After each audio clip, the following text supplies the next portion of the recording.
Hello guys, how are you all? Welcome back to my channel. So, today we are gonna see, what if Naruto's family forgets him and he banished got Harem? And subscribe if you enjoy the video. And also check the description. So let's begin the story. It was the night of October 10th in Konohagaku no Sado, the village hidden in the leaves. A 3-year-old Naruto stood in front of the home of his family, the Namikaze clan. I hope I get a sister, the young Namikaze thought as he looked ahead to the dark clouds forming over the horizon. Namikaze-sama, what are you doing out here? Naruto turned to see an Umbu with gravity-defying gray hair looking over him. Hello Inu-san. I'm just here waiting for my mommy and daddy to get back with my new brother or sister, he said excitedly. Suddenly, a huge spike of chakra was felt in the atmosphere and a dark red fox with 9 tails was seen in the horizon. Naruto-kun, let's go inside, Kakashi said as he led the Namikaze heir into the clan estates. Kakashi recognized this chakra. It was similar to Kushina's, but at the same time it was different.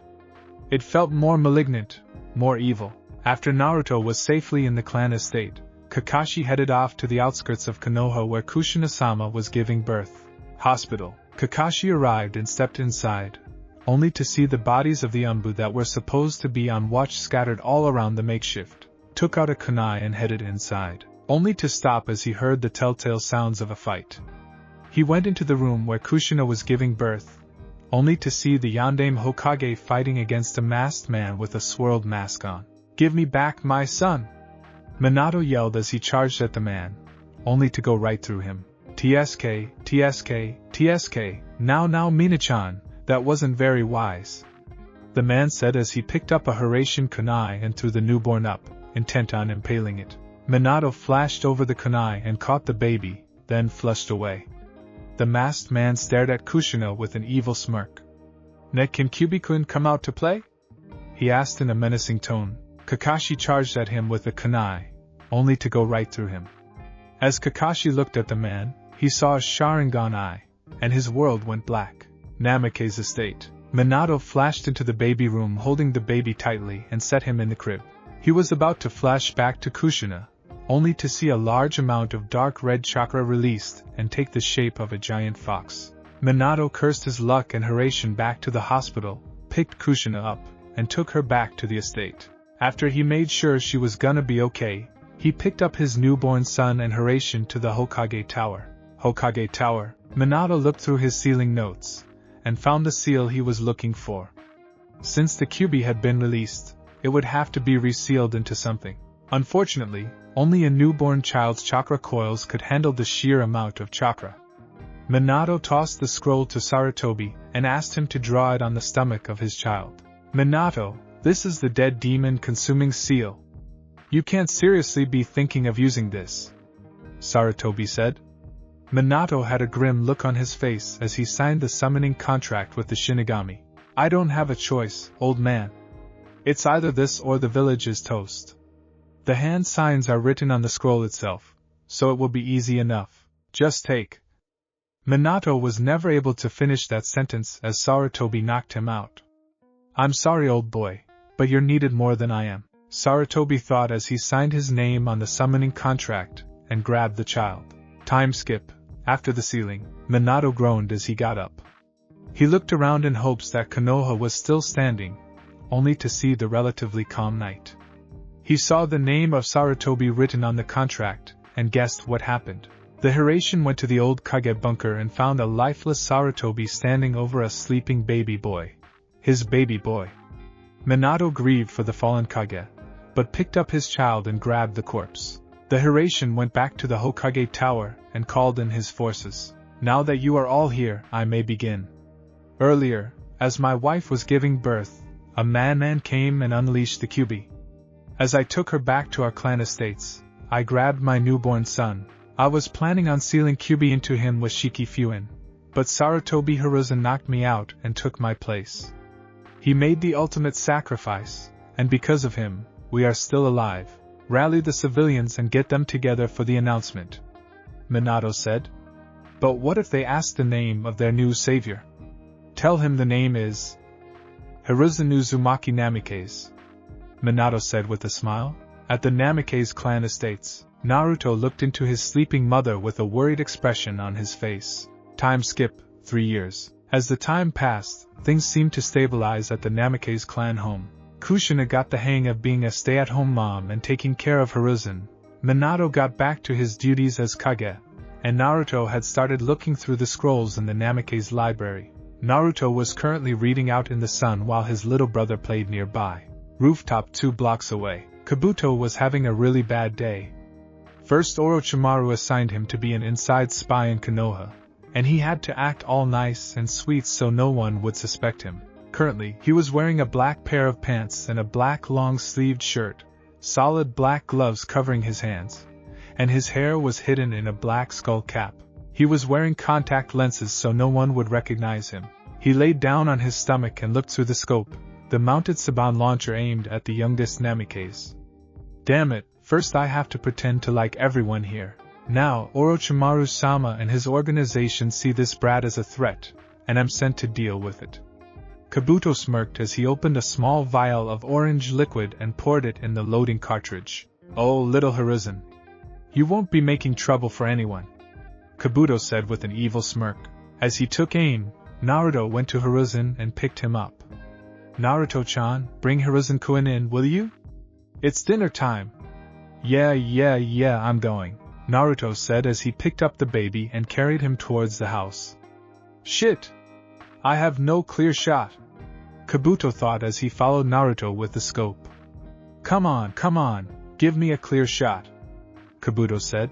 As Naruto opened the door and tried to go in, the baby's hand showed. Bingo! Kabuto thought as he pulled the string and the Saban launched. Ah! Naruto yelled as he fell to the floor, gripping the baby in his hands. The baby had managed to avoid the Saban, but Naruto had 9 Saban buried in his back and 12 more shattered the window. Kushina came running and saw Naruto on the floor, writhing in pain. Naruto-kun! She yelled as she picked him and the baby up in sunshine to the hospital. That night, Naruto groaned as he tried to get up. He saw his back was bandaged and was worriedly trying to figure out why, but calmed when he heard his father's voice. I'm sorry, Hokage-sama, but the Saban were laced with an unknown poison. It was lucky he got in when he did, and we managed to extract it. The poison has damaged his chakra coils severely, but with his Uzumaki healing factor, they are healing. Unfortunately, he will be around 14 when they fully heal. Naruto's eyes watered at that. He wouldn't be able to use chakra until he was a teen? Did that mean he wouldn't be able to become a ninja? His whole family would. Wait, his family. His father was the Yondaime. Surely he'd think of something? Right. Well, I don't know how he'll take the news. He's been going on about becoming a ninja ever since I can remember. Thank goodness it was him, and not Hiruzen, Minato said, shattering what little hope Naruto had left. He cried himself to sleep that night, knowing he was truly tossed aside by his own father. Time skip, 2 years. As the time passed, Naruto grew to resent his younger brother. After the news of his chakra coils were given to him, he was shattered, but managed to get through it. He decided to learn as much as he could about sealing since it often requires little to no chakra. Hiruzen was started into his ninja training a year after his attack so he could protect. He always managed to notice the blatant favoritism shown to his brother. His parents always paid more attention to Hiruzen. Kushina would dote over him when he was sick, and Minato would spend every free moment he had with him. Naruto's birthdays weren't very special or barely acknowledged, but Hiruzen's were the biggest bashes in all of the village. Naruto couldn't help but feel that his parents thought he didn't have much potential after his attack, so they tended to place more value on Hiruzen. But he never did get far because his parents would always stop him, claiming he was unable because of his disability. Bullshit. They knew sealing was a relatively chakra-free art, but they just didn't have time to waste on him. Hiruzen deserved it anyway. The last straw came today. Today was supposed to be Hiruzen's 6th birthday, but it was also the day Naruto knew he truly hated his family. It all started simple enough, with a street carnival to celebrate Hiruzen for being the hero of Konoha. Tsunade Senju and Jiraiya always made time to come back to Konoha during this day, but wouldn't even talk to Naruto. Instead, they mostly spent their time with Hiruzen and helped train him. This birthday was no different. His godparents came and went straight to the birthday boy, completely ignoring him. Birthday. Hiruzen smiled with glee in his eyes as he tore through the packages. He had gotten some training kunai, a few jutsu scrolls, and some clothing, his favorite being a cloak that resembled his father's. He was 3 feet, 7 inches, red hair, chocolate brown eyes, and wore loose cargo pants and an orange shirt with the Namikaze clan symbol on it. He might have been young, but he was well on his way to being at genin level. Of course, his parents trained him, his mother doted over him continuously, his father bonded with him, and his godparents were 2 of the 3 legendary Sannin. He might as well have been an only child. He was having fun rifling through his presents, and looked towards his godparents. Bachan, how are you? Good, brat. I've got a big present for you, Jiraiya said as he unraveled the summoning scroll for toads. Since you've got the Kyuubi's chakra, I figured you would be perfect for this. Hey, wait a second you. I want him to sign the slug contract so that he can take care of himself. Tsunade chimed in. Hiruzen looked at his brother, and saw his saddened face. But what about Big Bro? He asked. They both turned to see their forgotten godchild and turned down ashamedly. Sorry Naruto, you can sign it when your chakra coils are fixed and you're trained properly. They both said, obviously using his injury as a bullshit excuse. Naruto frowned, but waved them off. Now son, I can give you my present. As you are younger than your older brother and stronger, I hereby pass on the right of the clan heir to you. Kushina behind him smiled and nodded, while Naruto's world was shattered inside. Only the oldest child in a clan was allowed to be clan heir. If he dies, then the younger one can take over. The only way for the younger one to become clan head without a bloodshed was for the current clan head to disown the current clan knew this, and apparently, so did his godparents, judging from the looks they had on their faces. This bastard not only stole his parents and any attention he might have attained, but also took his birthright. Naruto stomped out and ran, heading to who knows where. He jumped over a large chain-link fence, and kept running into the forest of death. As he ran, he couldn't see in front of him and fell into a pond of quicksand. He tried struggling against it, but it just swallowed him faster. Damn it, so this is how it ends? Naruto asked himself as he sunk in, the world going black. Underground cave. Naruto awoke with a severe headache and looked around. He was in a dark, dank cave. As his eyes adjusted to the darkness, he made out various skeletons that looked human-like and some animal-like. He groaned as he cracked his neck back into place, for once thankful for his Uzumaki regenerative abilities. He looked around and saw a large metal door. He approached it slowly, and tried to push it open, but couldn't. After half an hour of trying to open the door, he leaned against the wall and a beep sounded. As the door screeched open, Naruto stared in awe. Inside, Naruto marveled at the cleanliness of the place. While the hallways were sterile and metallic, he couldn't help but stare. As he walked in, he saw a large A insignia against the wall. As he walked further, he came into a room with 6 large mannequins standing in a circle. One was a large, almost inhuman green man in a pose that looked like he was about to smash a wall. Another was a man in a red, white, and blue uniform holding a shield with stripes around it, and a star in the middle. On the other hand, he had a gauntlet-like metal contraption that seemed lightweight. Naruto turned to see what looked like a suit of armor in red and yellow. He then turned to see a man in a black military-issue uniform with a quiver strapped to his back and what looked to be like a collapsible bow in his hands. Besides him was a man wearing seemingly ancient armor with long flowing hair and a giant hammer in his hand. Finally, he turned to see the statue of a woman with beautiful eyes, red hair, and clothes that seemed to be painted on. She was holding some kind of braces and had pockets full of knives. Over the statues there was only one word. Avengers. Who are you? Naruto turned and looked as a man who seemed to be transparent, and blue walked towards him. Ah. What are you? My name is Jarvis. I am the main program in charge of the upkeep of this place, and the main system operator. Now who are you? My name is Naruto, so my surname, not anymore anyway. I'm sorry for intruding, he said. It is quite fine. May I get you something to drink? No, I'm fine, but what is this place?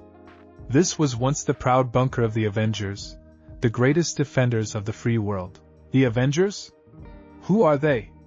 If you follow me, I will show you, Jarvis said as he led him to the screening area, where he accessed the Avenger profiles and some of their fights and projected them onto the big screen. Naruto watched in awe as these heroes took on some of the world's most powerful villains and survived. Where are they now? Dead, I'm afraid. Their time has long since passed. How long ago? Approximately 500 years. Jarvis replied. Then why are you still here? They instructed me to pass on what I could of the Avengers to future generations. I run on a nuclear reactor, so I can literally go on forever. Jarvis replied. Nah, Jarvis-san. Could I be an Avenger? He asked. Jarvis watched him with interest and took him to the medical bay for a scan. After said scan, amazing, you have the same kind of energy coursing through your body that Tony had after his accident. You certainly meet the qualifications of being an Avenger, but if I may ask, why do you want to become one? Well, I've been neglected since childhood, so I've always been on my own. My parents finally disowned me today because of a disability, and now I've got nothing left. I want to show the world that I'm just as good as any of them, even if I can't use chakra yet. Jarvis smiled, seeing a literal copy of Captain America and Tony standing in front of him. Well, Naruto-san, we just need your parents' approval, and we can begin. My parents don't really care much for me. They're always doting over my younger brother more. I once left the compound for a week and they didn't even notice. And they just disowned me today. Jarvis frowned at this kid. Had he really had it this bad? Come, let's go, Jarvis said as he led Naruto to another section of the med bay. Lay down here. Naruto complied and laid down, only to have a big helmet placed on his head. What's this gonna do? Naruto asked as he looked at Jarvis. It will access your brain and display your memories on the monitor, but you must be asleep. We will talk more later, Jarvis said. Naruto slowly nodded and fell asleep, his first memory beginning when he was born. Jarvis saw as he grew up happy for a while. But after the newborn came, his parents completely forgot about him. They barely fed him, kept him in a room more resembling a closet, and neglected his education. After today, not only was his world shattered, but he had been disowned in favor of his more fit brother. This child has the drive to become one of the best Avengers to have ever been, but I'm not sure of the rest of this world. It seems like he's one of a few in a war-torn world, Jarvis said as the memories ended when his parents named their youngest clan heir. Jarvis walked out and accessed the library files. Interesting, he said as he looked through the collection of books he had since before the changing of the world and the few scattered volumes he had managed to retrieve from dead genin in the Forest of Death. He began cataloging the screenshots of the memories of the books Naruto had read. The world had changed, and this child seemed like the one that would remind them of who the Avengers were. His memory would be avenged, and his parents would finally see what they threw away. Naruto groaned as he slowly tried to get up, his head pounding. Ow. Here, take this. Naruto opened his eyes to see Jarvis and what looked to be like a table with wheels at his bedside. Jarvis was offering him some sort of pill. He took it and gulped it down with water. What hit me? Just a side effect of the mind reading. I have searched through your mind and have a pretty good idea of what has become of the outside world. You qualify to be an apprentice of the Avengers in your current state of health, but I do not know much of chakra or the sort, so I am afraid I would be little to no help to you in that area. Come follow me, Jarvis said as he began walking. Naruto slowly got up and followed him. There were 6 original Avengers. Jarvis began as they arrived in the room that held the statues. Captain America, the star-spangled super soldier and leader. Jarvis pointed to the statue in the red, white, and blue uniform with the red, white, and blue shield. Hulk, the gamma radiation created a giant with superhuman strength. Thor, the thunder god with his mighty hammer Mjolnir. Jarvis reminisced as the statue of the Hulk and Thor came to view. Tony Stark, aka Iron Man. A mastermind as far as electronics and his suit of armor. He managed to develop an armor capable of flight and taking on hundreds all by himself. Hawkeye, an expert marksman and weapons expert. Never missed a target, except under the rarest circumstances. Jarvis said as he pointed at the statues of Iron Man and Hawkeye. And finally Black Widow, an expert infiltration and assassin. Able to get out of any situation, Jarvis finished with the statue. He turned to see Naruto with stars in his eyes. Unfortunately, only 4 of them left behind holodrones to pass on their abilities. Thor and Hulk's abilities were either gained as a birthright or as a result of an accident. And Tony's armor is hundreds of years away from being developed on this primitive Earth, Jarvis said as he looked at Naruto. Tony's knowledge, however, can be passed down to you, if you apply yourself to long and difficult studies. Black Widow, Captain America, and Hawkeye left knowledge of themselves behind to pass down, Jarvis began, bringing back a sliver of hope to Naruto's eye. You will begin training with Captain, Jarvis said as he headed to the main computer console and typed in code and instruction. Naruto watched as a human-like doll made of metal walked out of a closet. He stared in awe as light formed around him, making the form of sweatpants and a gray sweatshirt, blonde hair and blue eyes forming and facial features forming. Now how about you go get breakfast while I program this training robot? Jarvis asked as Naruto nodded and left with another copy of Jarvis to the living area for breakfast. After breakfast, Naruto grinned as he headed to the training area Jarvis had assigned him to. As he got to the door, he knocked and stepped in. He was bombarded by a pair of sweatpants, a sweatshirt, a t-shirt, running shoes, hand wraps, and boxing gloves. Why? Naruto wondered until the same robot from before approached him. My name is Steve Rogers, and I will be training you until you are fit enough to be my protege. I want you to go and change, but leave the wraps and gloves for later. You are to do 150 sit-ups, push-ups, and crunches. Then, you will go to the individual weights and start off with the 20-pound ones. 5 sets of 20 each arm. Then, you will head to the bench and lift 80 pounds, 5 sets of 20. Afterwards, you will be put to run for 5 miles, rest 20 minutes, then run them again. 5 times. Afterwards, you are to report here for the first lesson of boxing. After training for the day, you are to report to Jarvis for lessons in math, science, language, history, and whatever history on chakra and Konoha we can find. Any questions? Naruto shook his head dumbly, scared of the drill sergeant persona in front of him. He took off to the changing rooms as Jarvis was walking in. Did you have to make me a drill sergeant? For the first few months, yes. Afterwards, I will revert your personality back to normal. Think he is gonna be able to take on the training? Steve asked. Well, he has 2 years to get to your level. Jarvis replied amused. You know what I mean. I was genetically changed. He wasn't. Captain quipped. I'll be able to level the playing field soon. I'm currently trying to reverse engineer your DNA samples to crack the super soldier formula. Jarvis replied, making the bot's eyes widen. Will his body be able to take the strain? Steve asked worriedly. I believe so. Ultimately, it will be up to you if he does receive it since it was your DNA. Jarvis finished and left as Naruto walked back to the training area. Go, maggot! Naruto shivered as he started his physical exercises under the watchful eye of Steve Rogers, aka Captain America. Time skip, 2 years. Naruto groaned as he looked ahead of the track. 13 miles down, 2 miles to go. Over the years, Naruto and Steve had developed a father-slash-son relationship. That is, after Steve was taken off drill sergeant mode. Naruto confided in Steve his problems, his fears, and Steve helped him get over them or put them at ease. He had told him of his life with his parents, and the blatant favoritism of his brother, his disownment, and his neglect. Steve had seen the horrors of war, and what joy children showed when they were reunited with their lost parents. To most of them, it meant the world that their children were still alive. To know these people ignored him in favor of his brother because his brother had more potential and his chakra network damage sickened him. Done, Cap! Steve turned to see Naruto finishing off his last few laps. The boy had gained some muscle, but not a lot throughout the years. He looked like an athletic swimmer, the cardio having done wonders for him. Naruto, do you know what today is?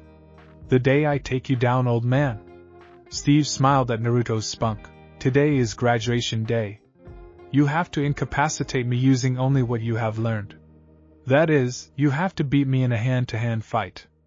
Naruto gulped, but nodded and rapped his knuckles. And if you are to fail, you will be expelled from the Avengers and expunged from the records as my protege.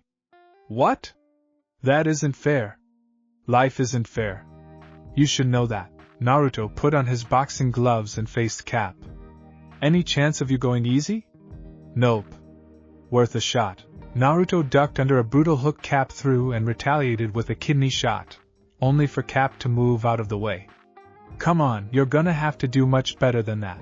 Naruto smirked and charged at Cap with a continuous combo of jabs and straights. Damn it, he's too good. Naruto thought as his face met the business end of Cap's fist. Damn, it's like getting hit by a train. Naruto thought as he shook the webs from his head. You're gonna have to do better than that. Naruto growled and charged at Cap, throwing a fake jab and following with a right hook to the side torso and another side hook to the face. Cap took the blow, but kept standing. Not bad. Cap said as he charged at Naruto and threw a hook overhead, only for Naruto to duck under it and give him a hook to the core and an uppercut to the chin. Naruto watched as Cap fell backwards. Not bad, but if you widen your stance you would get more power out of those punches. You're a robot, so you don't feel pain. Jarvis is shutting down my power supply per hit you manage to land. Right now I'm at 55%. Naruto groaned as he charged at Cap and threw a jab, fake straight, a short-range uppercut, and a hook to the side. 30% Cap said as he swung at Naruto and missed, but followed with a hook and got him in the head. Shit! Naruto yelled as his eyebrow split open and blood started flowing from it. Come on! What, was I wrong to think you could be my protege? Naruto got up and went back in. Naruto went for his core this time, focusing on a flurry of fast-paced punches. 29, 26, 21, 13 Cap began, until a sudden uppercut hit him in the chin and sent him flying. Naruto watched as the robot slowly got up. Well done, Naruto. I have taught you all that I can. I was experimented on and physically enhanced, which is why I have taught you everything I know, but the gap between our level is so big. Jarvis has been working on a chamber to recreate the project in, but has only succeeded in a theoretical level and has managed to recreate 3 of the 9 vials of enhanced vitamins, minerals, and mutagens. Now, please report to Jarvis and he will direct you to your next teacher after your lesson with Tony. Naruto nodded and left to the classroom where a bot with the holographic look of Tony was waiting. Hey Naruto. Did you do your homework? Yes, sir. Naruto said as he handed in some algebra problems. Today we will be covering Algebra 2, Human Anatomy, Basic Compounds, and Metalworking. Tony stated. His little student was like a sponge. He breezed through language and literature, science seemed to be a hobby of his, and numbers were almost slaves to his mind. After the day's lessons, now the next person to train you will be me, said a sultry voice. Naruto turned to see the hologrammed form of Black Widow approach him, wavy red hair and full luscious lips with soul-piercing eyes staring down at him and a bodysuit that might have been painted on for all he knew. Her, Tony said with a sigh. Naruto groaned as he stood in the same training ground that he had trained in with Captain. Now, eyes are up here, Naruto, Natalia said with a smirk. Oh, how she loved to tease. My name is Natalia Romanoff and I will be teaching you everything I know, from infiltration to information gathering and stealth. I will also be teaching you another style of fighting, the complete opposite of Captain's, Natalia stated smugly. But what do you mean by the opposite? Punch me. Huh? Throw a punch. Get in stance and give me the meanest punch you can. Naruto shrugged and got into a loose boxing stance, throwing a hard straight. Natalia ducked under it, and grabbed his arm with one arm and hooked his armpit with the other. Before Naruto knew, he was flipped onto his back. Natalia then made a downward kick, allowing it to land softly in his chest. Dead. Huh? Natalia kicked the front of his foot, and smirked as a small blade came out of the heel of her shoe. Dead. Naruto began sweating profusely. What was that? A simple fit. If you want, I can teach you that and so much more. And I will also teach you some grappling moves and reversals. However, my uniform is much more different than Cap's. Black Widow smirked as Jarvis came in with a small moving table following him. The items you requested. Go get changed. Natalia said, and Naruto left quickly. Do you think he can handle it? He managed to do captains. Yeah, but I'm much tougher. True. Try not to kill him, Jarvis said playfully. Natalia nodded as he left, and Naruto stepped out. He was now wearing black cargo pants, a black t-shirt, and steel-toed boots. Why are these boots so heavy? Naruto asked. Natalia just went up to a punching bag set up in the room and kicked it, the impact actually sending the bag flying until it was caught by the chains supporting it. So you don't hurt your feet doing that. Now stretch yourself and make sure you're loose. After that, I'll teach you a few reversals and some moves. Then we will move on to basic infiltration. Afterwards, beginners gather information and hide in plain sight. And finally we will spar so I can see where you are currently, and we can begin training those feet for high-impact kicks. Naruto saluted and got down to stretching. After half an hour, he determined he was ready. Now, what is the boxer's biggest weakness? I'm not. Naruto started, but was silenced as a sharp kick to his knees sent him to the ground, pain flaring throughout his whole body. The biggest weakness is the over-reliance of upper body strength. Now, some opponents are well trained and have set stances and katas. Others are pugilists and go for the straight brawler style. How do you deal with the brawlers? Naruto put his hand up to his chin and began to think, only for Natalia to drop to one knee, wrap her arms around his knee, and twist it to one side, making him fall to the floor. You mess with their center of balance. Most people trained properly in hand-to-hand combat won't fall for such a simple trick, so you will have to focus on disabling and reversing moves. Here, you have to be able to think fast and retaliate faster. Now, get into your stance. Naruto groaned, but did as he was told. Okay, now. Naruto started, but was thrown off when he was flipped by Natalia standing behind him. How did you do? I hugged around your waist, locked my hands together, and threw you over my leg. Now do 5 laps around the arena as silently as you can while wearing these, Natalia said as she dropped a weighted vest totaling 40 pounds an arm and ankle weights totaling 20 pounds a limb. The combined weight is 120 pounds. You need to learn how to move quickly and silently. Now hurry up and get to it. We have a lot to do and 2 years is barely enough. Naruto nodded and followed her. Time skip, 2 years. Naruto groaned as he stared at Natalia. I've gotten better, you gotta give me that much. Natalia nodded, sporting a slight bruise on her cheek and her body hurting everywhere. Over time, they had developed a mother-slash-son relationship. When Naruto was sick and couldn't do anything, she would take care of him. He confided in her about his problems when he couldn't go to Cap. When he was feeling sad, she would cheer him up. When his birthday came by, she would always plan the best parties she could and would even take control of a bot to make Naruto a special cake. Overall, Natalia Romanov, a trained assassin and infiltration specialist, was the best mother Naruto could ask for. Naruto shook his head from those thoughts as Natalia charged at him.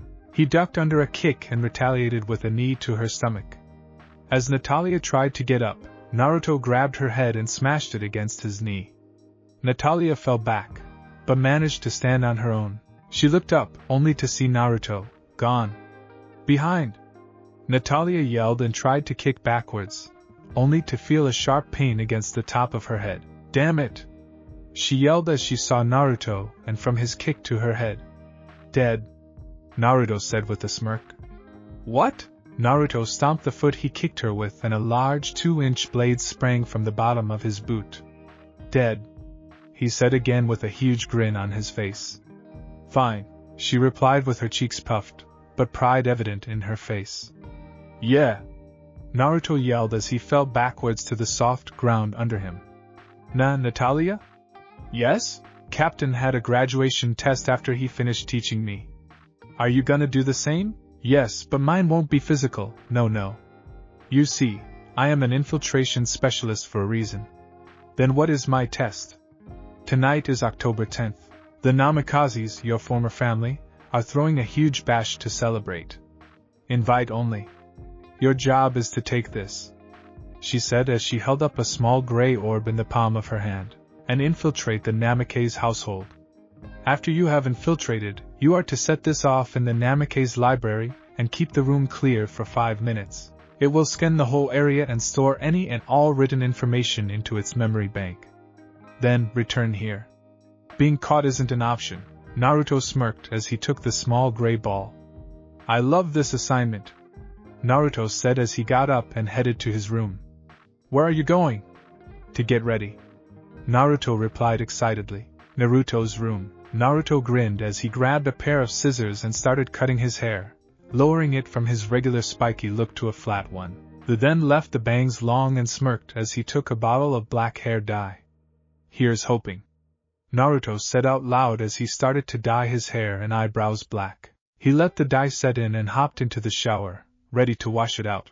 After Naruto stepped out of the shower, he dried his painted hair and styled it to the sides. Think Sylvester Stallone's in The Expendables. Naruto then put on a formal suit that had been laid out for him by Natalia. Thanks, Naruto yelled as he threw on a pair of black sweatpants and a black sweatshirt.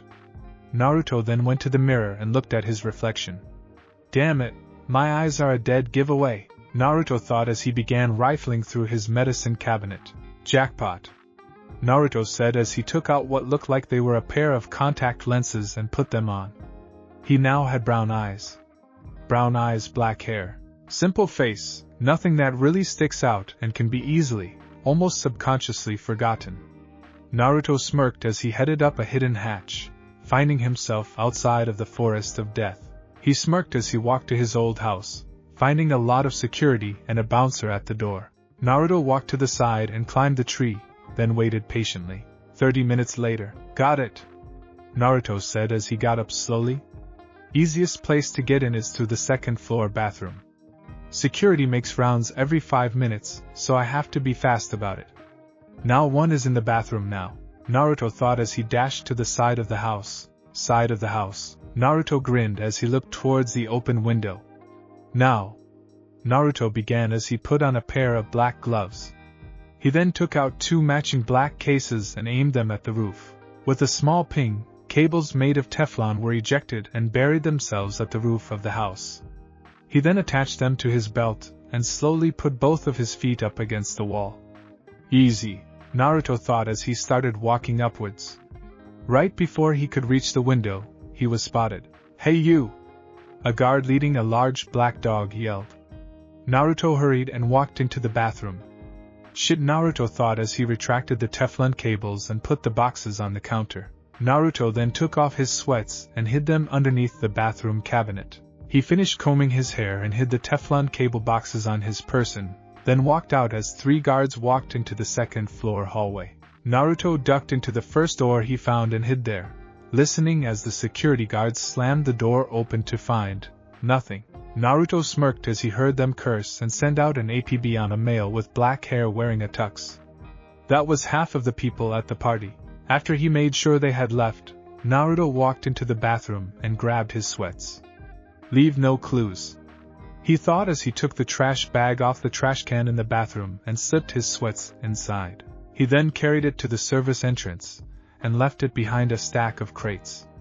I'm in, and hidden in the best place available, in plain sight, Naruto thought with a smirk as he headed off to mingle and hopefully find the library. Naruto groaned as he was dragged to the head of the present line by a slim blonde with green eyes. Akane-san, why are we going to the front? To greet our hosts, she said giddily. Minato-sama, Kushina-san, Akane-chan, how have you been? Kushina asked gladly as she saw the blonde drag yet another one-night stand towards them. Akane had a knack for not staying with a guy long, but she always managed to rebound, continuously. I'm great. This is, my name is Steve Rogers, Naruto said as he introduced himself. Steve-san, are you not from around here? Minato said something about this guy rubbing him the wrong way. I'm your son, you bastard. Yes, I am not from here. It was a pleasure meeting you too, and I hope your son has a fantastic birthday, Naruto said as he dragged Akane away. Akane-san, are you friends with the Namakazes? Of course, I have been babysitting their son for the last 3 years. I know this place like the back of my hand, she replied gladly. Akane-chan, is there any place quiet that no one goes to where we could be alone? Naruto asked her as he pressed his muscular body close to hers and whispered hotly in her ear. Well, there is a small hall closet, Akane replied, a large blush on her face. No, somewhere more private, Naruto said softly into her ear as he trailed his tongue over her earlobe. Well, the clan library is unlocked, but we really shouldn't go in there. Come on, Akane-chan. We can have so much fun, he whispered as he trailed kisses down her neck. Akane was as red as a tomato as she grabbed his hand and led him to the clan library. Clan library? Akane ended as she and Naruto got into the clan library. She cradled his head to her chest and closed her eyes, memorizing the feeling of his lips over her soft, creamy flesh. Naruto continued to trace kisses and gently lick her skin as he looked around. Damn it! This library is huge, Naruto thought as he lifted Akane, dropping the metallic ball on the ground. Let's go somewhere more private, Naruto whispered to her as he carried her out of the library. Hang on, I forgot my purse, Akane said as soon as the library door closed behind them. Before she could get in, Naruto grabbed her and pulled her close to him, kissing her passionately as his arms wrapped around her waist. He then backed into an open closet and sat on a nearby box. Akane climbed on top of him and began kissing his chest. All the while, Naruto was sweating bullets. Shit! Shit! Shit! I never expected things to go this far. Naruto cradled her head and looked at his watch. 2:30 left. Now how do I get out of this without being the bad guy? Naruto asked himself as he saw Akane's green eyes looking at him. Akane-chan, I'm sorry but I can't do this. You're a wonderful girl, and you deserve much better than a sleazy hall closet, Naruto said as he looked at his watch. 1 minute. Naruto thought. Truth be told, there are plenty of guys out there who deserve you more than I. And I fear I am not worthy of you, a goddess sitting before me. But I do hope I will someday. So for now, how about we go get your purse and head back upstairs? We can be friends and if it feels right maybe more later.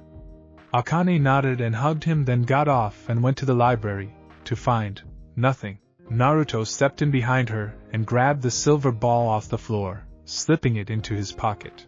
After the purse had been retrieved, they headed back upstairs and rejoined the party. As they made their way through the crowds, Akane was too distracted by her thoughts to notice Naruto leave. Amazing, guys always take the first chance of a one-night stand they have with me, but he turned it down because I deserve better. Maybe this one is different, Akane thought, then looked around to see Naruto, gone. Steve-kun? With Naruto. Naruto grinned as he headed to the servants' exit. He grabbed the trash bag from behind the stack of crates and was about to leave, until he saw the open fire where the food for the feast was to be cooked. Don't want to leave them disappointed, he thought as he threw the trash bag into the fire. As soon as he made sure the bag and its contents had been burned, he started to leave, the smell of trash filling the air. Outside the Namake's house servant entrance, Naruto smirked as he walked outside, but was stopped by Anbu. Hey, may I ask you a few questions? Fire away, Naruto said. Yes, well, why did you exit through the servant's entrance? And how do you know the Namakazes? I'm sorry if this is inconvenient, but we had a break-in recently and need to check everyone. Oh, I was here for Akane-san's date, and I left through the servant's entrance because she's been hunting me like a lion hunts a gazelle all evening, Naruto smoothly replied. Anbu chuckled under his mask at the poor man's misfortune. Alright, sir, that is all I needed. You might want to leave soon though. From the ruckus I hear over the radio, I think your date is looking for you. Naruto gulped, turned heel and ran.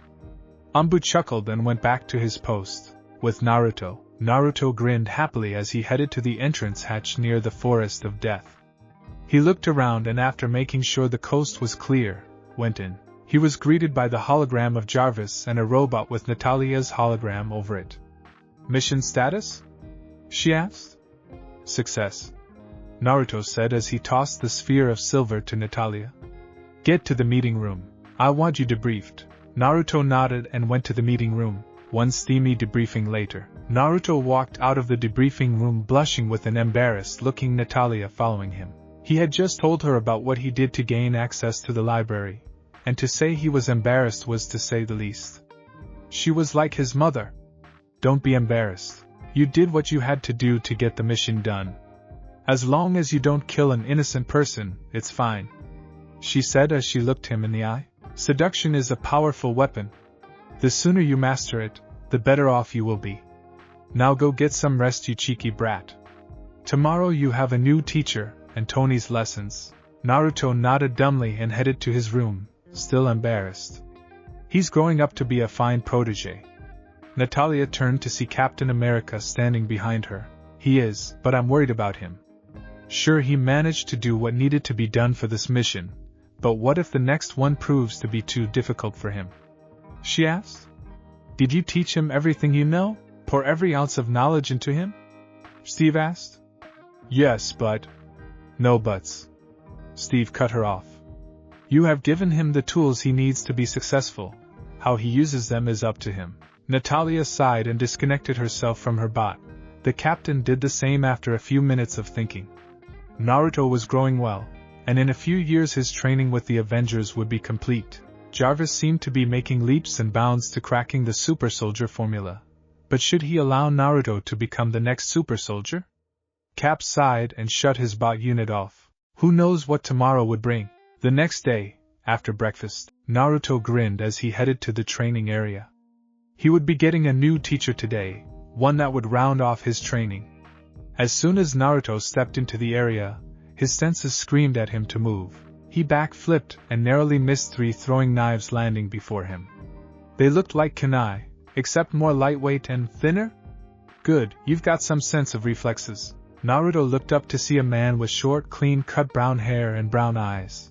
He was wearing loose black cargo pants, boots, a black t-shirt, some kind of vest, a black beret with no insignia, and fingerless gloves. Behind him were caches upon caches of weapons, ranging from throwing knives to swords to bows to anything in between. I'm Hawkeye, and for the next 2 years, you're my apprentice. Naruto nodded as he looked at Hawkeye. Now, Cap and Natalia have been teaching you everything from fighting styles to infiltration and assassination. I am here to teach you weapons training and accuracy. By the time we get done, you will be able to hit a target from 500 yards away easily. Now, for my training you only need one thing.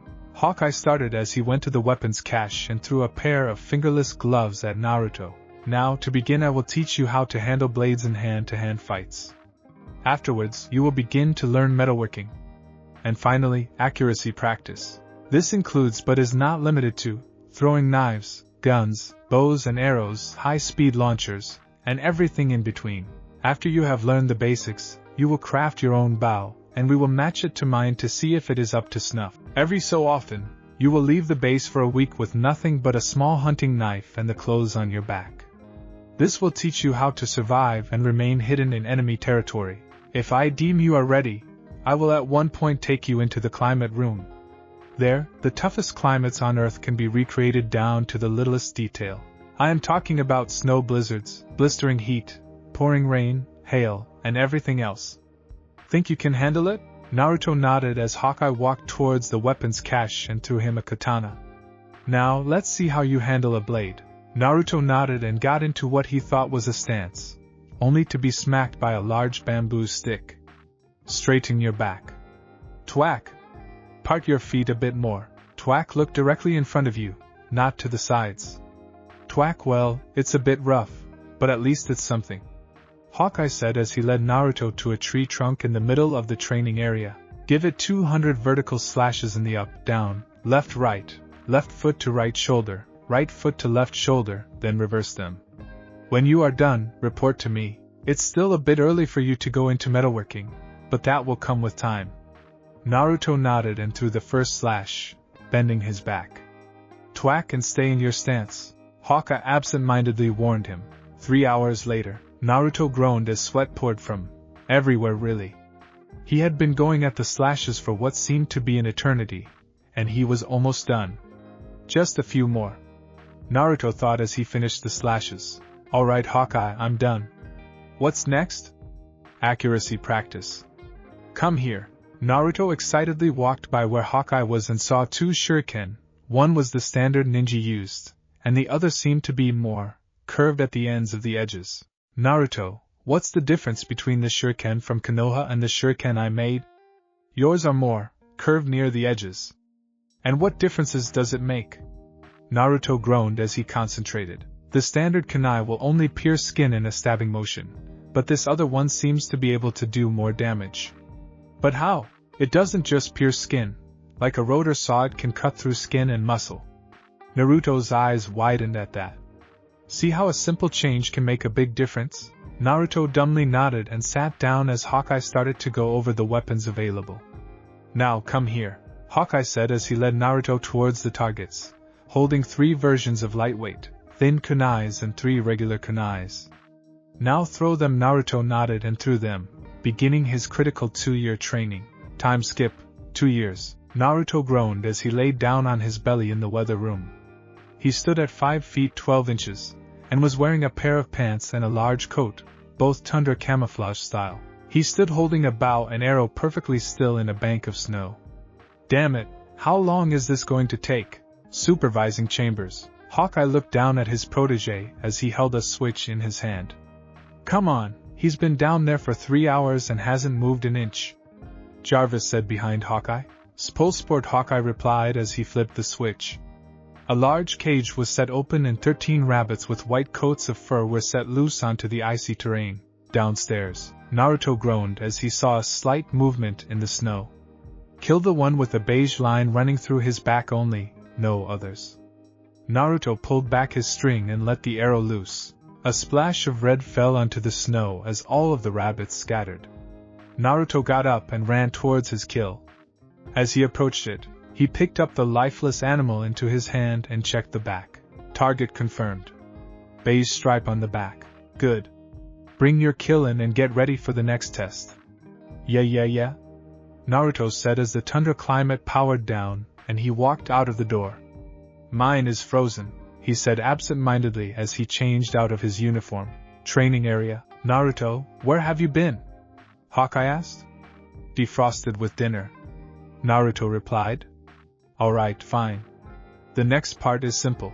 You have to make this mannequin, Hawkeye said, pointing to a mannequin holding a kunai in its left hand. Kill itself without getting near 10 feet of it.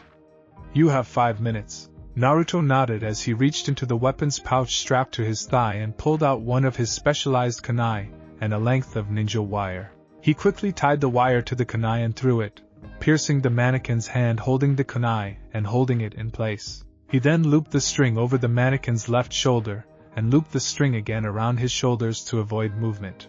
With a strong pull, the pierced wrist swung upwards and ran the kunai through the mannequin's neck. Alright, what's next?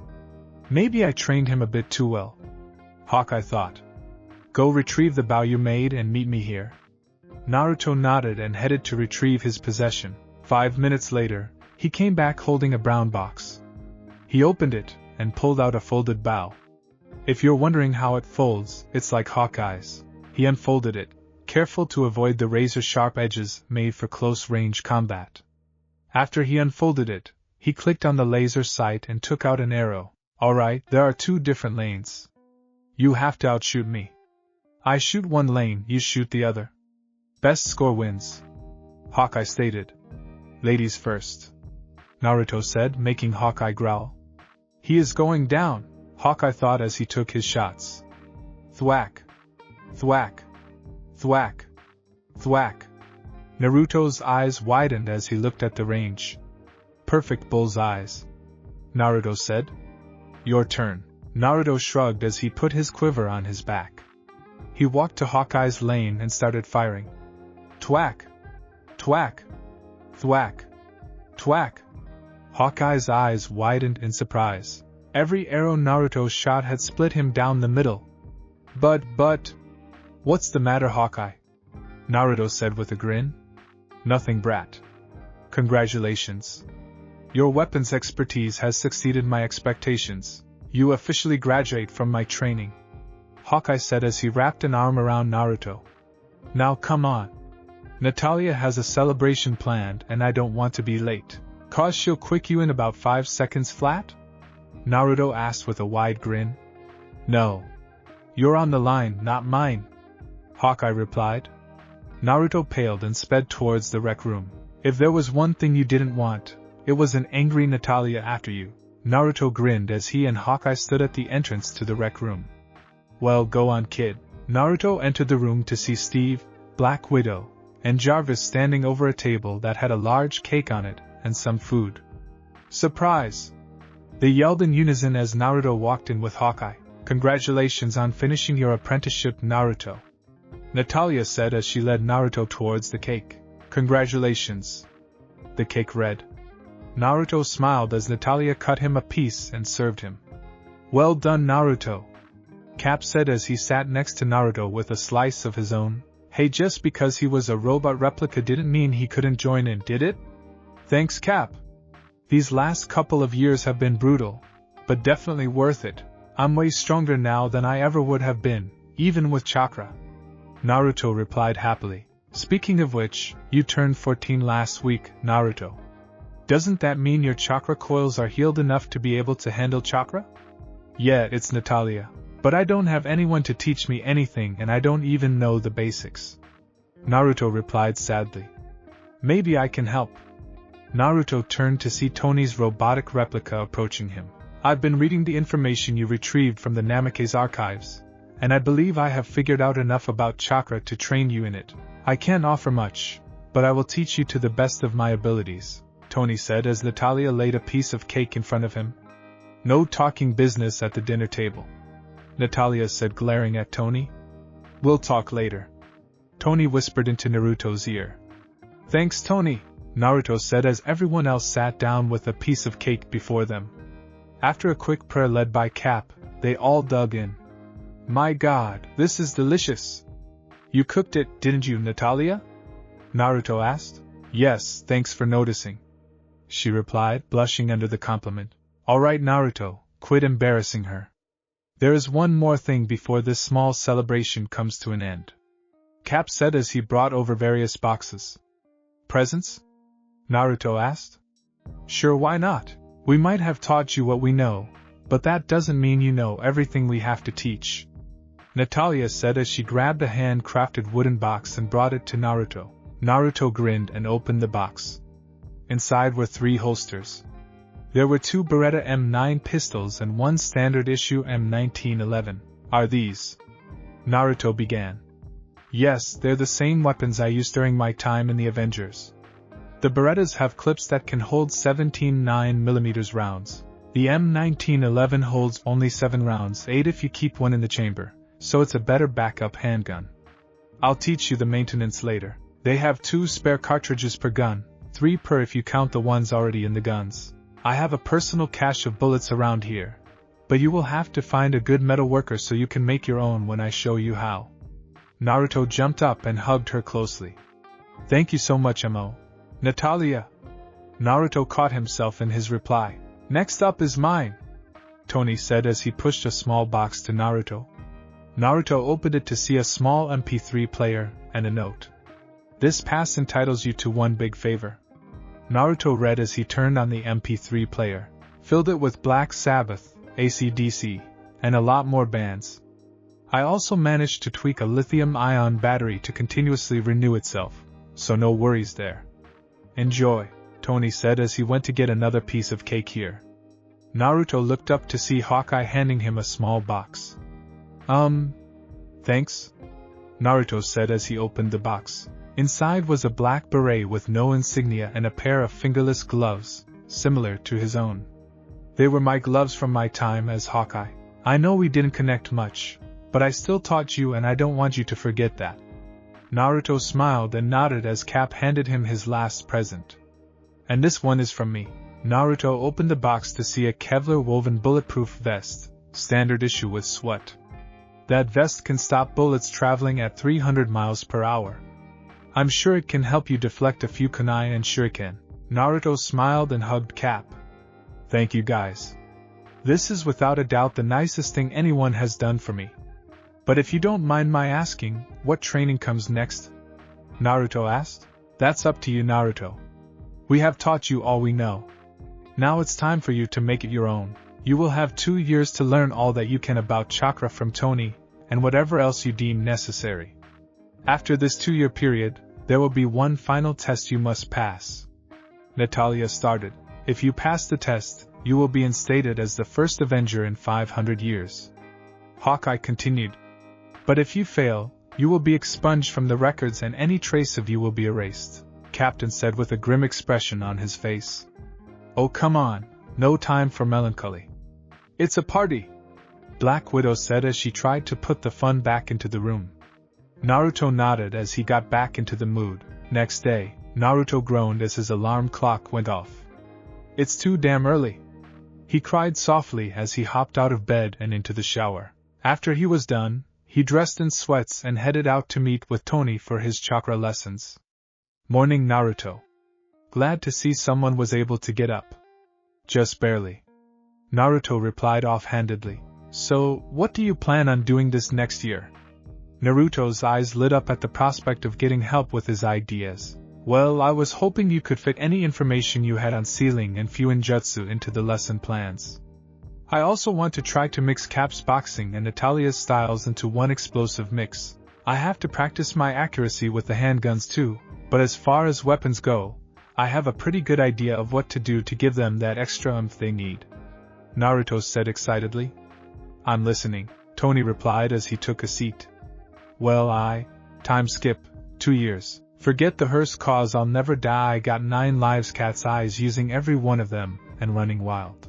It's a well-light workroom where we find one 16-year-old Naruto Uzumaki using a handheld precision laser to carve symbols into the heads of his arrows. Naruto, do you have any idea what time it is? You should be practicing your chakra control.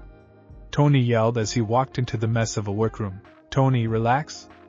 I've got it covered, Naruto said as he pointed to the window. There a squad of shadow clones were water walking and using chakra strings to manipulate kunais. Why did I ever teach you the secret to that? Tony asked himself. Because 2 years wasn't enough time to teach me everything from the clan library, and you wanted me to master my chakra affinities, Naruto said as he finished his carving of the symbols. I need something quicker. Naruto thought absent-mindedly. Here.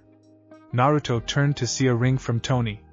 The top is flat, so you can laser carve any symbol you want into it. Then with a bit of heat, you can burn the symbol easier into the arrows. Naruto nodded and hurriedly carved the symbol into the ring. He then used a low-level fire jutsu to superheat it, and pressed it into the arrowhead, engraving the symbol onto it. Perfection. Thanks, Tony, Naruto said as he finished engraving the rest of his arrows. It's time for Naruto. Naruto turned to see Black Widow and Captain America standing at the door. All right, Naruto said as he fixed his back. He was wearing black loose cargo pants and a black t-shirt. There was a kunai/shuriken pouch attached to his leg with black tape. He wore his Kevlar vest and had one large tattoo on his left arm. It was a pitched black raven pecking into the eye of a skull. Under this lay 2 sealing tattoos. In these tattoos, his bow and his katana were sealed. At the middle of his bow was a small sealing tattoo where Naruto stored his bows. Naruto put on his fingerless gloves and his black beret. He had a beretta strapped to his belt, and another strapped to his Kevlar vest.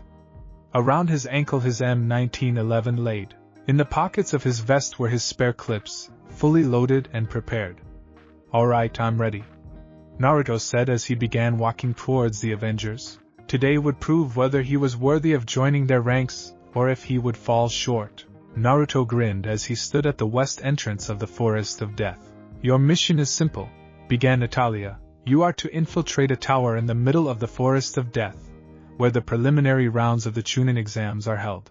There will be boys scouring the halls of said building, the perimeter of the building, and all around the forest. If you are caught, you fail. Your objective is located in the middle of the arena, a small box. Naruto nodded, already starting to think up a plan. After you have retrieved the item, you are to return here and deliver it. Be warned, there will be 3 powerful enemies you will be facing during these trials, and they will not hesitate to kill you. Any questions? Natalia finished her explanation. No, Naruto said as he adjusted his face mask to cover from his neck to his mouth. Like Kakashi's, begin, Natalia yelled as the door slammed open and Naruto ran inside. Good luck, Naruto, Natalia thought with a frown. With Naruto, as soon as the door had closed, Naruto took to the trees and made his way towards the center of the forest. So far, he had only encountered a few scattered patrols. Nothing too major, Naruto thought as he climbed to the top of a tree and stood on a branch. Objective is half a mile away, Naruto thought as he took out a small scroll from one of the pockets in his vest. The scroll didn't seem all that important. Only the kanji for infiltration signifying what it was for. Naruto unraveled it and unsealed a pair of night vision binoculars. He took them and began scouting the area for patrols. Nothing, but I thought there was supposed to be heavy security.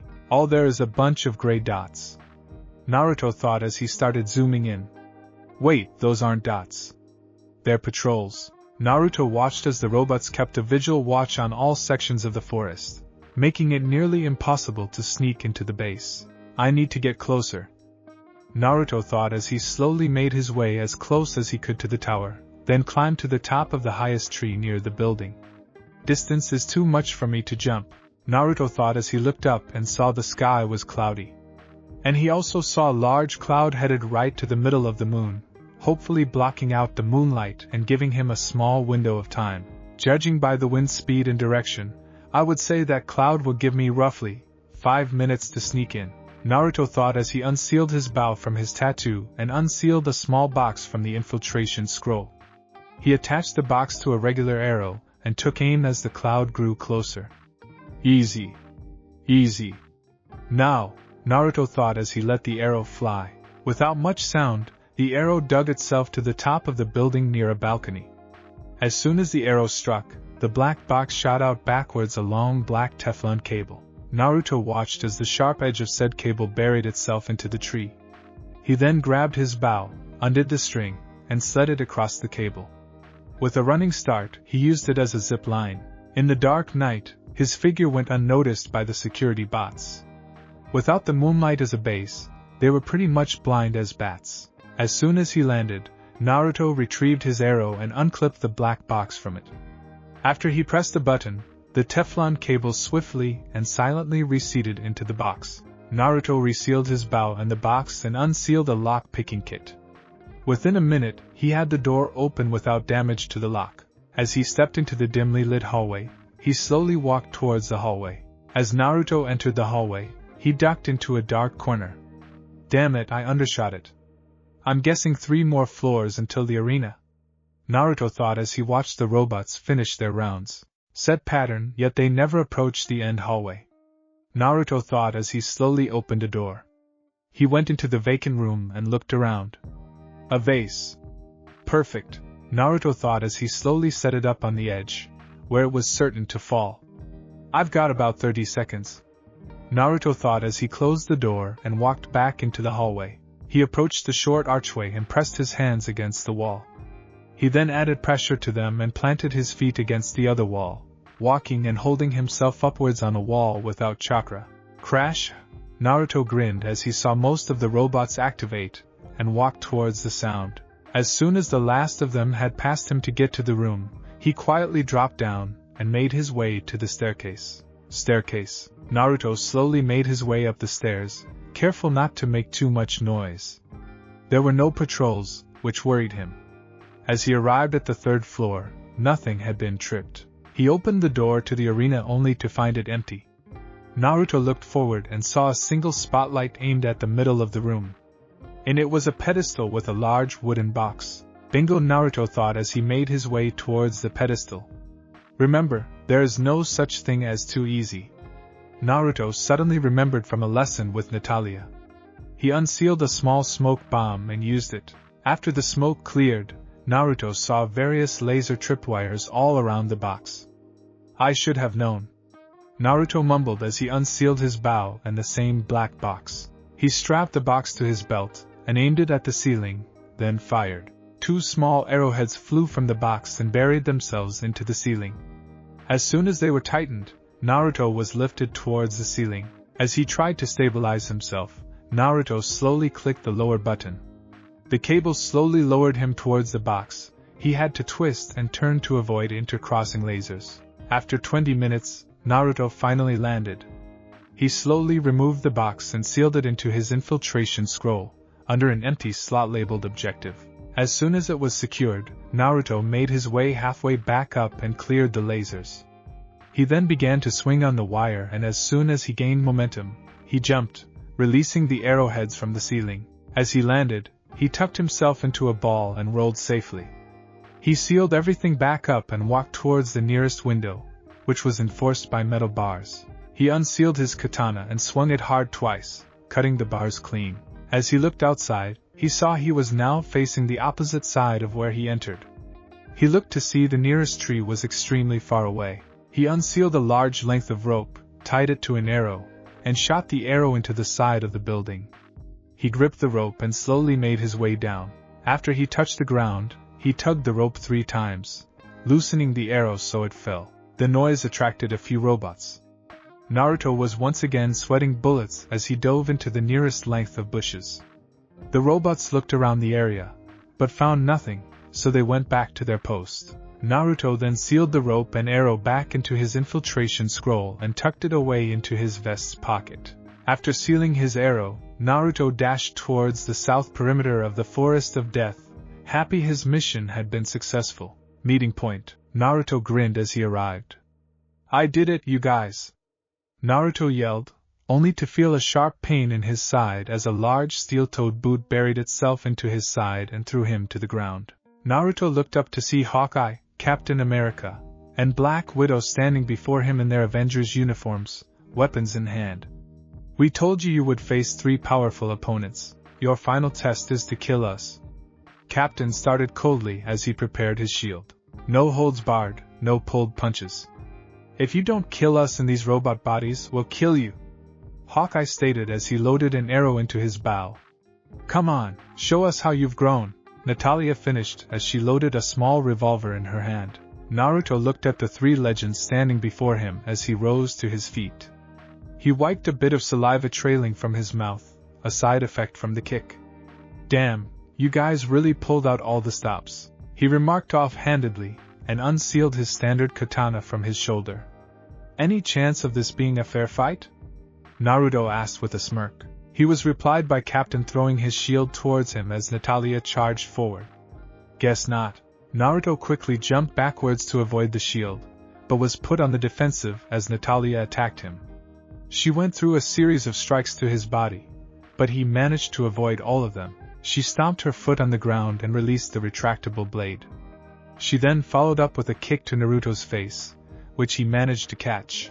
Before Natalia could retaliate, Naruto kicked her supporting foot out from under her and slammed her into the ground. He reached for a kunai to end it with, but was slammed into by Captain America and was sent sprawling into the ground. Hawkeye took this opportunity and fired an arrow with an attached bomb towards Naruto. Naruto jumped to his feet and threw the kunai towards the incoming arrow, then began a chain of hand seals.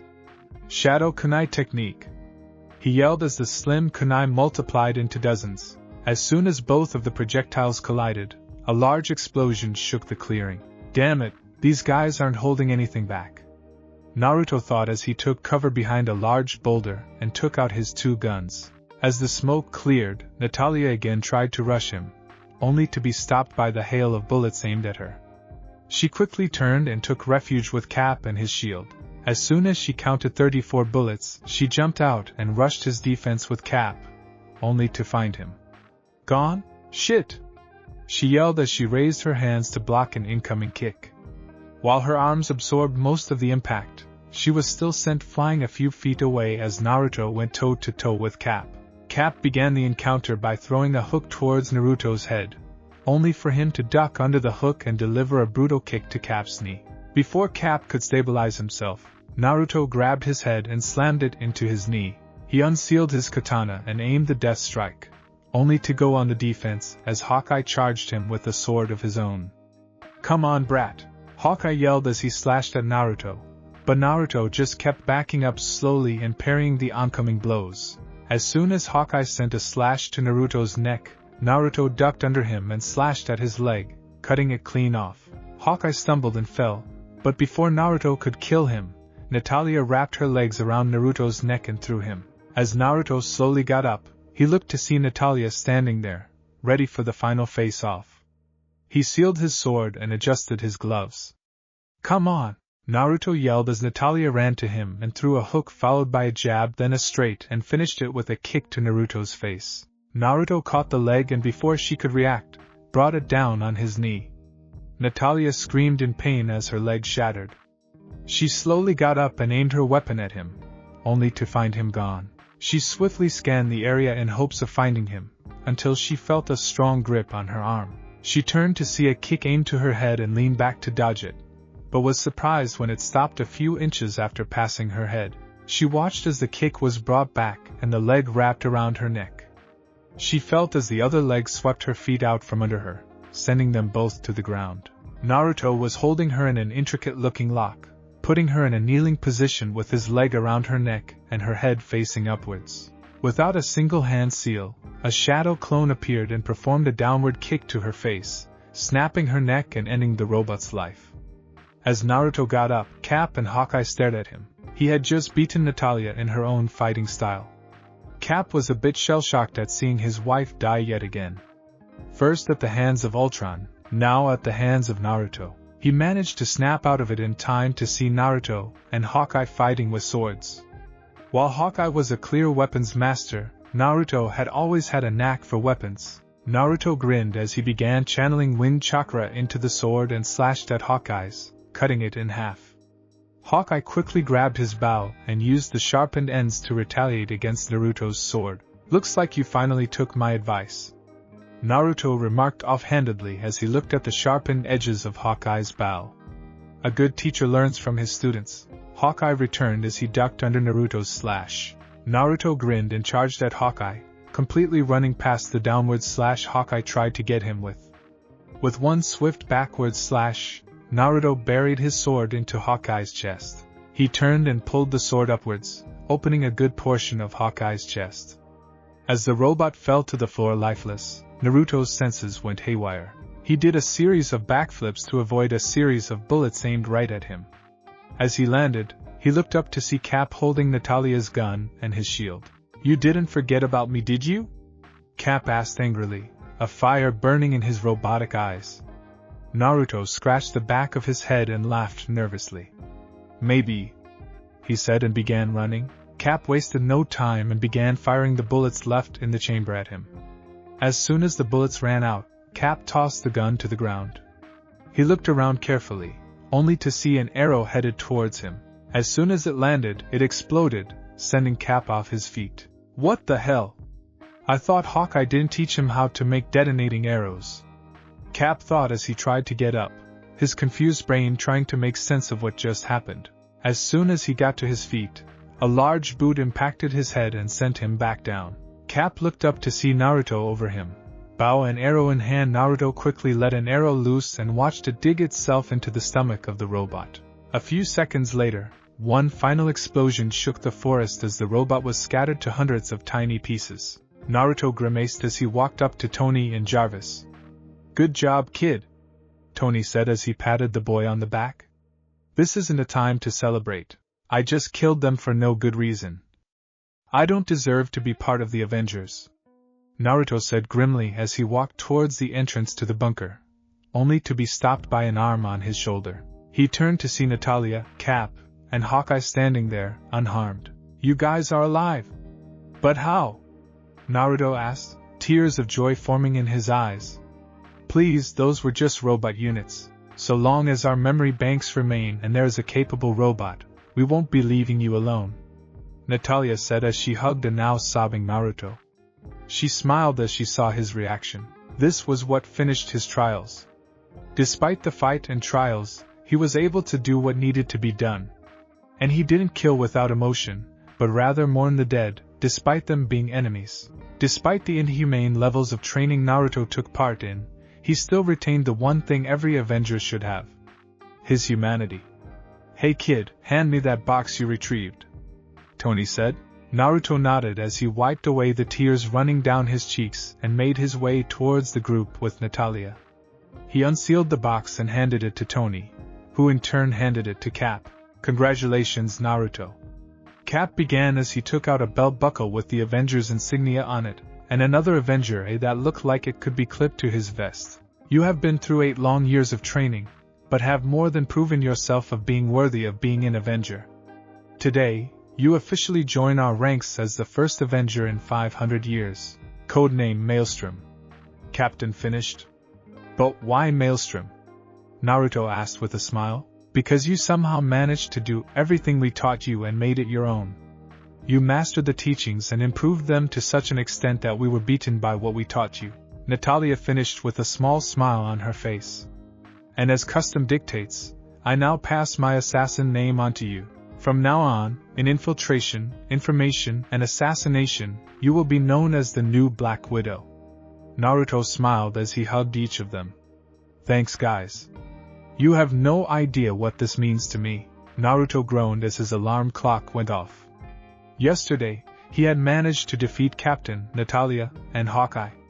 Today was his first official day as an Avenger.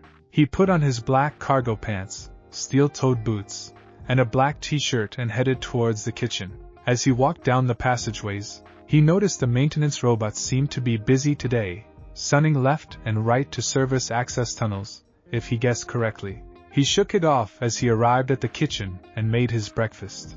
Naruto scrambled a few eggs, toasted some bread, chopped some fruit, and made himself a cup of coffee. However, before he could actually eat, the screen in the kitchen blinked on and Natalia, Cap, Tony, and Hawkeye were shown on the screen.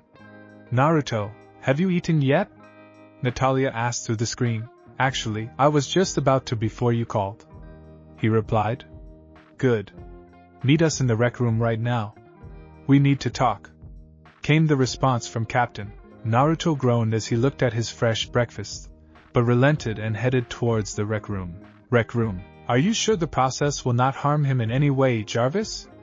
Captain asked as he looked at the holographic man. Yes, Tony. His body is fit enough to where the stimulation of his cells to grow at an advanced pace will not hurt him, but benefit him. Jarvis replied, calming Tony down. What about his chakra network? Will it be able to handle the stress? Natalia asked as she looked at the worried face of Cap. Since the cells will be forced to grow at an accelerated rate, I believe his coils will become larger and larger by the process, and his chakra core will respond to the enlarging chakra coils by producing more and more chakra at an accelerated rate, increasing his reserves. Jarvis replied, calming Natalia. However, his control over his reserves will be shot to hell. Tony added as an afterthought, worrying Natalia. As soon as he saw the worry on her face, he immediately realized his mistake. But it's fine. He knows how to form chakra strings, he knows water walking, tree climbing, and kunai balancing. With his knowledge and a few shadow clones, he will be back at his old level in no time. Tony finished as Naruto walked into the room. All eyes fell on Naruto as he sat in his seat. You guys wanted to discuss something? Naruto asked as he looked at the Avengers. Jarvis stepped forward and began to ask a few questions. Hello, Naruto. When was the last time you ate? Yesterday morning, before the exam. Naruto replied. Any abnormalities in your chakra coils you can feel? No, not really. Why are you asking all of these questions? Naruto replied and asked. Well, Naruto, do you remember how I became the super soldier I am? Captain asked, cutting Jarvis off and asking Naruto a question.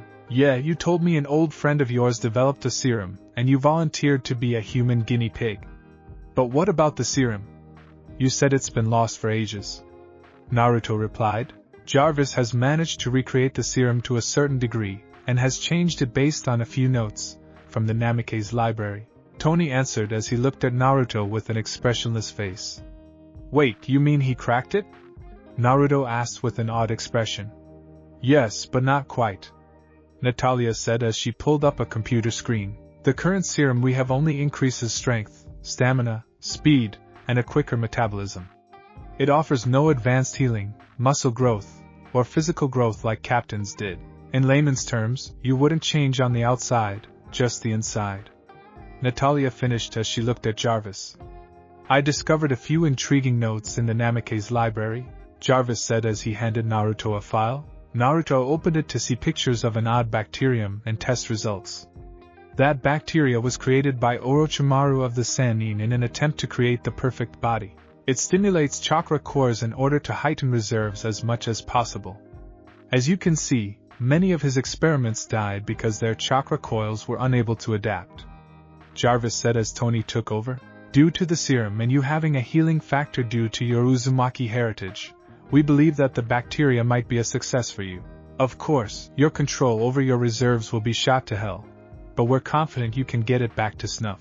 Naruto smiled and nodded at Tony's comment, but turned to see Cap's serious expression. There is one downside. We will need huge amounts of power to get this project going. While the nuclear reactor here could power it, I'm afraid it would suffer a major meltdown, and this whole bunker would be uninhabitable. We would no longer be with you, Naruto. You would be on your own with power. Ultimately, we have decided to let you make this decision. Power or... No. Naruto cut Captain off before he could finish his question. What do you mean, Naruto? Natalia asked as she sat next to him. You guys are my family, my real family. You guys trained me, cared for me when I was sick, and helped me with my problems. I am not going to give that up. I'll find some other way to get stronger, but not at the cost of those that are closest to me. Naruto said, making Cap look at him with wide eyes. Instead of taking power to accomplish whatever he might want, Naruto chose his family and those that were precious to him. While Cap may have been hesitant to give Naruto the serum because he feared it would turn him into another Red Skull, that statement erased any doubt he had. Captain smiled as he tossed Naruto a pair of keys and a map. We're doing it, Naruto, he said as he turned away. Those keys are for an abandoned warehouse Jarvis was kind enough to purchase. We moved all of your stuff there. Weapons, uniforms, a laptop, a communicator, and a copy of the entire programming of this bunker.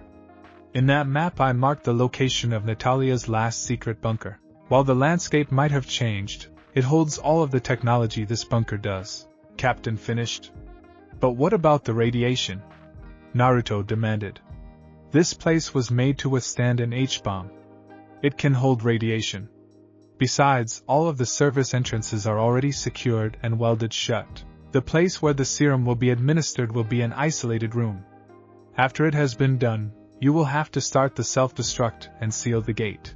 No technology or anything from this bunker can be exposed to the outside world. Before Naruto could retort, he felt a sharp pain in the back of his neck and he slumped in his chair. Everyone turned to see Black Widow holding him, making sure he didn't slam his head onto the table. I'm sorry, Naruto, but this is for your own good, she whispered as she ran her fingers through his hair. Time skip, Project Chamber. Naruto groaned as he felt a small prick in his shoulder. He looked up to see Tony injecting something into his shoulder. That wasn't too bad, he said, making Tony look up at him. That was just the penicillin, he said, making Naruto gulp. Nervous? Asked Cap. A little. Will I ever see you guys again? He asked as Natalia took out 4 vials and put them into the injecting machines. As various patches of what looked like rows of needles descended into his arms, Natalia spoke. There's a backup of all of the data in this bunker in the warehouse we told you about. All you have to do is upload it into the system and we'll be there, just the way we are now. Naruto groaned as the needles dug themselves into his chest, legs, arms, and stomach. As soon as the injections were administered, the examination table he was on rose into a reclining position. What's going on? Naruto asked. You will be bombarded by a special ray that stimulates muscle development and growth. This will help boost your strength, agility, flexibility, chakra reserves and coils. Naruto nodded as the chamber closed, and the intense light began to bombard him. Tony was at the controls turning a wheel clockwise to control the ray. 60, 65. Tony counted as a loud scream tore through the small chamber. Stop it! Natalia demanded, worried for Naruto's safety. We can't. Either way, this place is going to blow, Tony replied as he kept turning the wheel. 80, 85, 90. Captain America started worriedly at the chamber where Naruto was in. He remembered the intense pain, but knew that ultimately it would help him. 100. Tony said, the large room growing deathly quiet. No more screams for Naruto, no. Nothing. Is he alright? Get him out, Natalia demanded, only for the machines to suddenly blow and sparks of electricity to fill the room. A large alarm blared and a loud computer voice began announcing the meltdown of the nuclear reactor. As Naruto stepped out, he tried to stand on his own, but couldn't. He was caught by Hawkeye. Captain looked at Naruto and stared in awe. His body had been stripped of excess body fat, and his already existing muscles had been sharpened to the point where it seemed like a sculptor had taken a chisel at him and hacked away. His face was much sharper, the baby fat from his cheeks long since gone. Overall, the changes made to his physical appearance were minimal, but significant.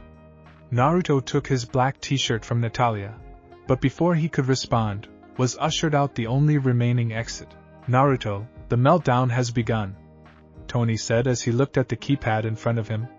Type in your codename, and the self-destruct sequence will begin. Naruto hesitated at first, but was reassured when Cap placed his hand over his shoulder. Things can't last forever. Now go. Naruto nodded, typed his name in, and ran towards the exit hatch. As he got outside, he noticed he was right at the exit of the Forest of Death. He then sealed the hatch and walked away. A small thump was heard, and Naruto knew that was the end of the Avengers bunker. He dug into his pockets and found the keys and map. 3325 Bushido Avenue, huh? Naruto asked as he put on a hinge and headed towards town. Time skip, Bushido Avenue. Naruto groaned as he finally got to Bushido Avenue. He had been wandering the village for most of the day, and had found a small place that sold maps. He bought one of the entire elemental continent, and was shocked at how big it was. He was shaken from his thoughts as he arrived at a run-down warehouse. He silently unlocked the door and let himself in, and was amazed by the interior. It was by no means the bunker, but it was clean, had his equipment, his laptop, his clothing, and his bed. On the desk where his laptop sat was a small picture frame. He picked it up and smiled. It was a picture of last night. He, Jarvis, Tony, Hawkeye, Natalia, and Cap were huddled together with Naruto's face buried into a slice of cake. He smiled, then looked at the map Cap had given him and compared it to the one of the elemental nations.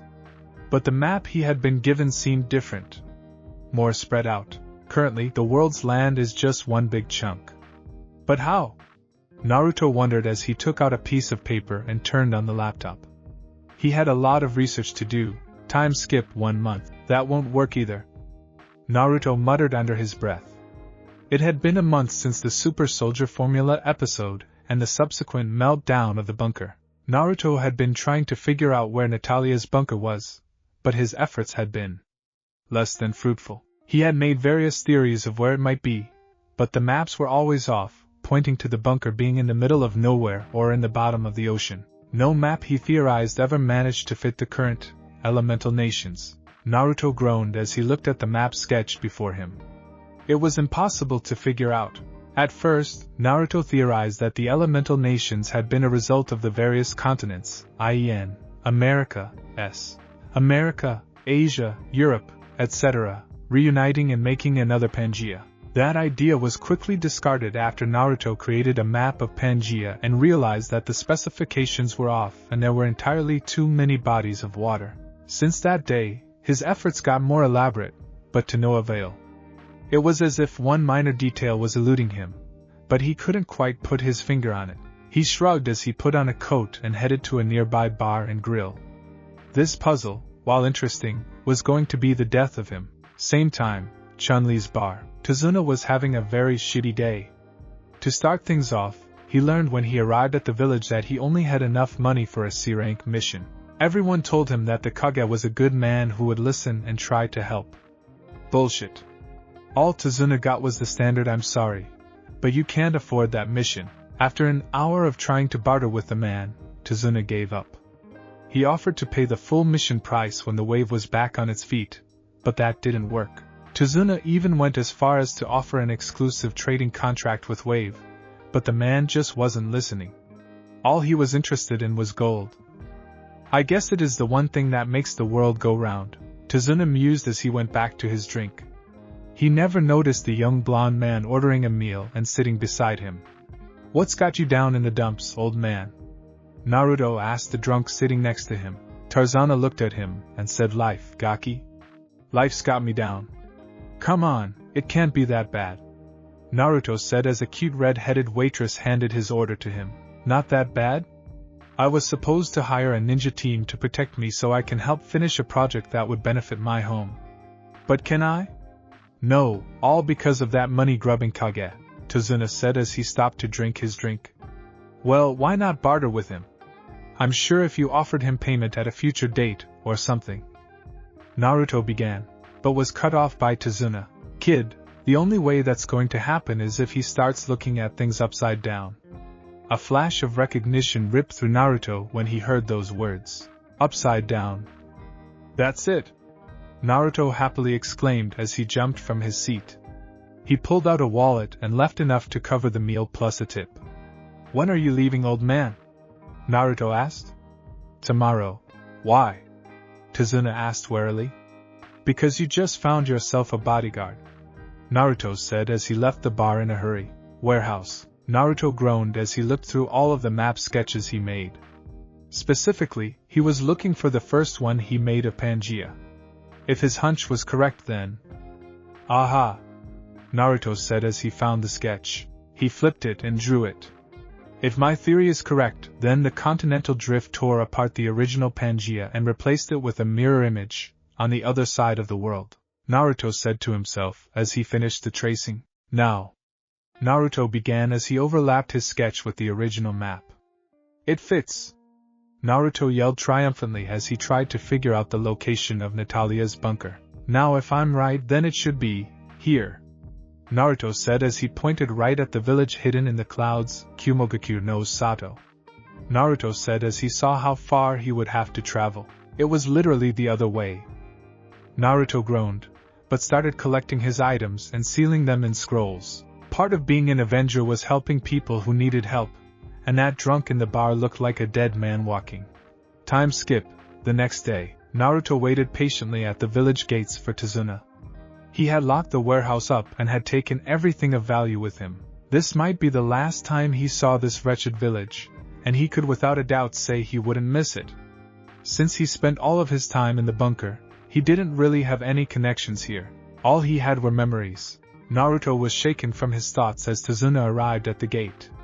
Oh, you were serious? Listen, kid, I know I was drunk last night, but you don't have to stick your neck out for me. I've led. Tazuna began, only to see Naruto already outside the village gates. Hey brat, wait up! Tazuna yelled as he jogged to Naruto. You know there's little pay, right? Tazuna began. Did I ask for money? Naruto replied as he continued to walk. It's life-threatening. Won't your parents be worried? Tazuna asked, and Naruto thought to Kushina and Minato. I sincerely doubt it, he replied. What about? Are you trying to talk me out of helping you? Naruto asked Tazuna, who quickly shut up. Well, since you're hell-bent on it, I might as well tell you the full story, Tazuna said as he took a seat and wove a tale of Wave Country, and how Gato was running it to the ground. By the end of the story, Naruto spoke so basically, a tyrant has managed to worm his way into immeasurable power, and is tormenting your people, and your bridge is the only thing that could liberate Waves from its dependence on him? Naruto asked. Sounds about right, Tazuna said as he studied Naruto's face, trying to see what the teen was going to do. Then we have no time to waste, Naruto said as he got up and walked towards the land of waves. Tazuna followed him. You know you could die, right? Tazuna asked grimly. I could, but then again I could live. And where's the fun in that? Naruto asked, making Tazuna look at him strangely. What do you mean, brat? You either die for something or live for nothing. I never was the type to be idle. Naruto replied. I like you, kid. What's your name? Isn't it common courtesy to introduce yourself before asking someone else's name? Naruto asked in response, making Tazuna's sweat drop. I'm Tazuna, the super bridge builder. Naruto. Naruto Romanov. Naruto replied as he kept walking. Time skip. One day, Naruto grinned as he and Tazuna walked towards the docks. These last few days weren't that bad with the drunk, besides the fact that Tazuna wanted to stop off at every bar they passed. Naruto was shaken from his thoughts as he saw a puddle in his way. A puddle? Dry ground cracked from dry heat. Far away from any settlement, so a wandered spilling is less likely, especially that amount. It's an ambush, he thought as he quietly took out a kunai. Now! Gozu yelled as he and Meizu jumped upwards, ready to attack Naruto. They tried to wrap the chain from their gauntlet around Naruto, but he managed to backflip over it. Before the demon brothers could react, Naruto was in front of Meizu. After a hook to Meizu's jaw, Naruto jumped up and rammed his knee into Meizu's face. A sickening crunch was heard as Naruto broke Meizu's nose and dropped him on the floor. Gozu disconnected his gauntlet from the chain and charged at Naruto, only to be stopped by a large kick to his head. He was sent sprawling to the floor while Naruto took the opportunity to tie them up. Who sent you? Naruto asked the brothers as he stood over them. I don't know what you're talking about, Gozu said in a bit of fear. Please. This ambush was the work of an amateur. Considering you guys are missing Nin at Chunin level, it's obvious you're working under someone to gain indirect protection. Now I'll ask again, who sent you? Naruto asked as he pulled out his gun. Ha ha ha ha ha ha ha, you won't be able to defeat him like you did us. He's in a league of his own. Gozu started with an insane smirk. Well, we won't know until we try, will we? Naruto asked as he shot Gozu through the heart, killing him. Are you going to talk? Naruto asked Meizu, only for the Nin to shake his head. Sorry, but the death you're offering is merciful compared to what he would do, Meizu said. Naruto nodded and shot him through the head. Using a low-level fire jutsu, Naruto burned the bodies and went back to join Tazuna. Did you kill them? Tazuna asked with some fear in his voice. I didn't have a choice. Not only were they non-compliant, but they were also at a loose end. If I had let them go, they would have continued to live their lives of crime. If I had left them there, a ninja would have just cut off their heads and turned them in for their bounty. Considering their options, killing them was a merciful thing, Naruto said grimly. Thanks, kid. I would have been dead by now if it wasn't for you, Tazuna stated. Don't mention it. Are we anywhere close to the land of waves? Naruto asked. Yeah, just a boat ride away. Naruto nodded as he followed Tazuna towards the dock and their boat. He unsealed his bow and got ready. Whoever the next player would be, they would be a bigger game. Time skip. One boat ride. Naruto walked carefully behind Tazuna as they walked towards Tazuna's town. It had been an uneventful boat ride across the ocean, but he was sure things would pick up now. Naruto unsealed a regular arrow and shot it into the bushes, then walked towards them. When he arrived, he saw a large white rabbit with the arrow through its side. As he retrieved his arrow, he noticed something was off about the rabbit. White fur, but it's summer. It should be brown fur. Claws have no dirt on them and the rabbit itself is tick-free, so a pet. Naruto's eyes widened as he turned to Tazuna. Get down! He yelled as he tackled the old man to the ground. As soon as they hit the floor, a large blade flew over them and buried itself into a tree a few feet away from them. As Naruto and the old man slowly got up, a sinister voice spoke. Looks like the demon brothers failed after all. Pathetic. Naruto looked around to see if he could spot anyone, but found nothing except a thick mist settling in. So the demon brothers were working under someone. Who are you? Naruto demanded. The mist slowly cleared to show a tall and noticeably muscular man with bandages wrapped around his mouth and a slashed kiri headband retrieving the giant blade from the tree. My name is Zabuza Momoichi, formerly of the 7 Swordsmen of the Mist. And your executioner. Zabuza finished his introduction as he hefted the large blade over his shoulder. Naruto looked ahead at Zabuza and drew an arrow. Don't get overconfident. Underestimating an opponent is the biggest mistake you could make in battle. Zabuza looked at the kid in front of him before he went through a series of hand seals. Hidden mist jutsu. Zabuza yelled and a large amount of mist moved into the clearing. Shit, Naruto muttered under his breath and made 4 shadow clones. You guys stick with Tazuna. I'll take care of Zabuza. The clones nodded and formed a protective formation around Tazuna. Naruto extended his bow and prepared an arrow. 7 points. Lungs, heart, kidney. Naruto struggled to hear the rest as the voice kept bouncing around the clearing. A sudden slash appeared on his arm, but not deep enough to disable him. Naruto winced at the burning sensation in his arm, but ignored it for the moment. He had bigger fish to fry. Naruto closed his eyes and focused as much as he could on the environment around him. Remember, everything makes a sound. No matter how diminutive it is, it's there. He smirked at the memory from his tracking lessons with Hawkeye. Okay, he's got a huge blade and it's spilled blood. Naruto thought as he channeled a small amount of chakra to his nose and started sniffing the air. There's too much salt in the atmosphere to be able to pinpoint it using that method. Naruto grimaced as another slash appeared over his shoulder. Damn it! But wait! Naruto thought as he focused chakra in his ears. He heard the low sound of footsteps moving all around him. That's too many to be just him. Multiple opponents? No, different scents would have made a different aroma. Clones? Naruto mused, but was shaken by a low sound of a blade slicing through the air. That's it, the blade is too big to move undetected. It always makes a sound, but due to his reputation and the thrill of battle, an opponent never has the time to slow down and listen, Naruto surmised as he rolled out of the way of the incoming blade. You're a good brat, but let me ask you something. Who shall I strike first? Who? Get down! Naruto yelled at the formation as he let loose an arrow. Over the clones and Tazuna was Zabuza with his blade mid-slash when Naruto's arrow went through his head.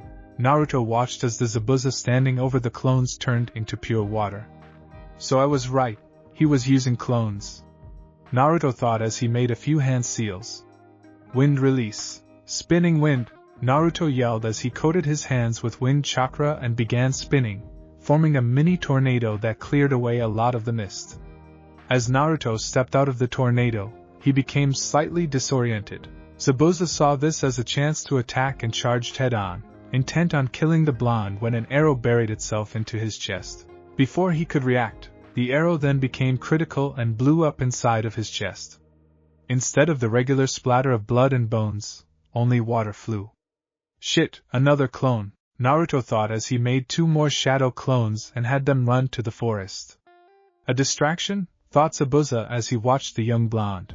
He shrugged and charged at Naruto ready to end his life, only to duck under a clone holding a standard katana. Finally, my kind of battle, Zabuza said with an insane glee as he hefted his butcher's sword and ran at the clone. Naruto ducked under a slash from the giant blade and tried to slash upwards towards Zabuza's neck, only for the nin to jump back and begin a chain of hand seals. Water release, water dragon bullet technique. Naruto watched as a giant dragon made of water rose out of the nearby lake, and only had one thought.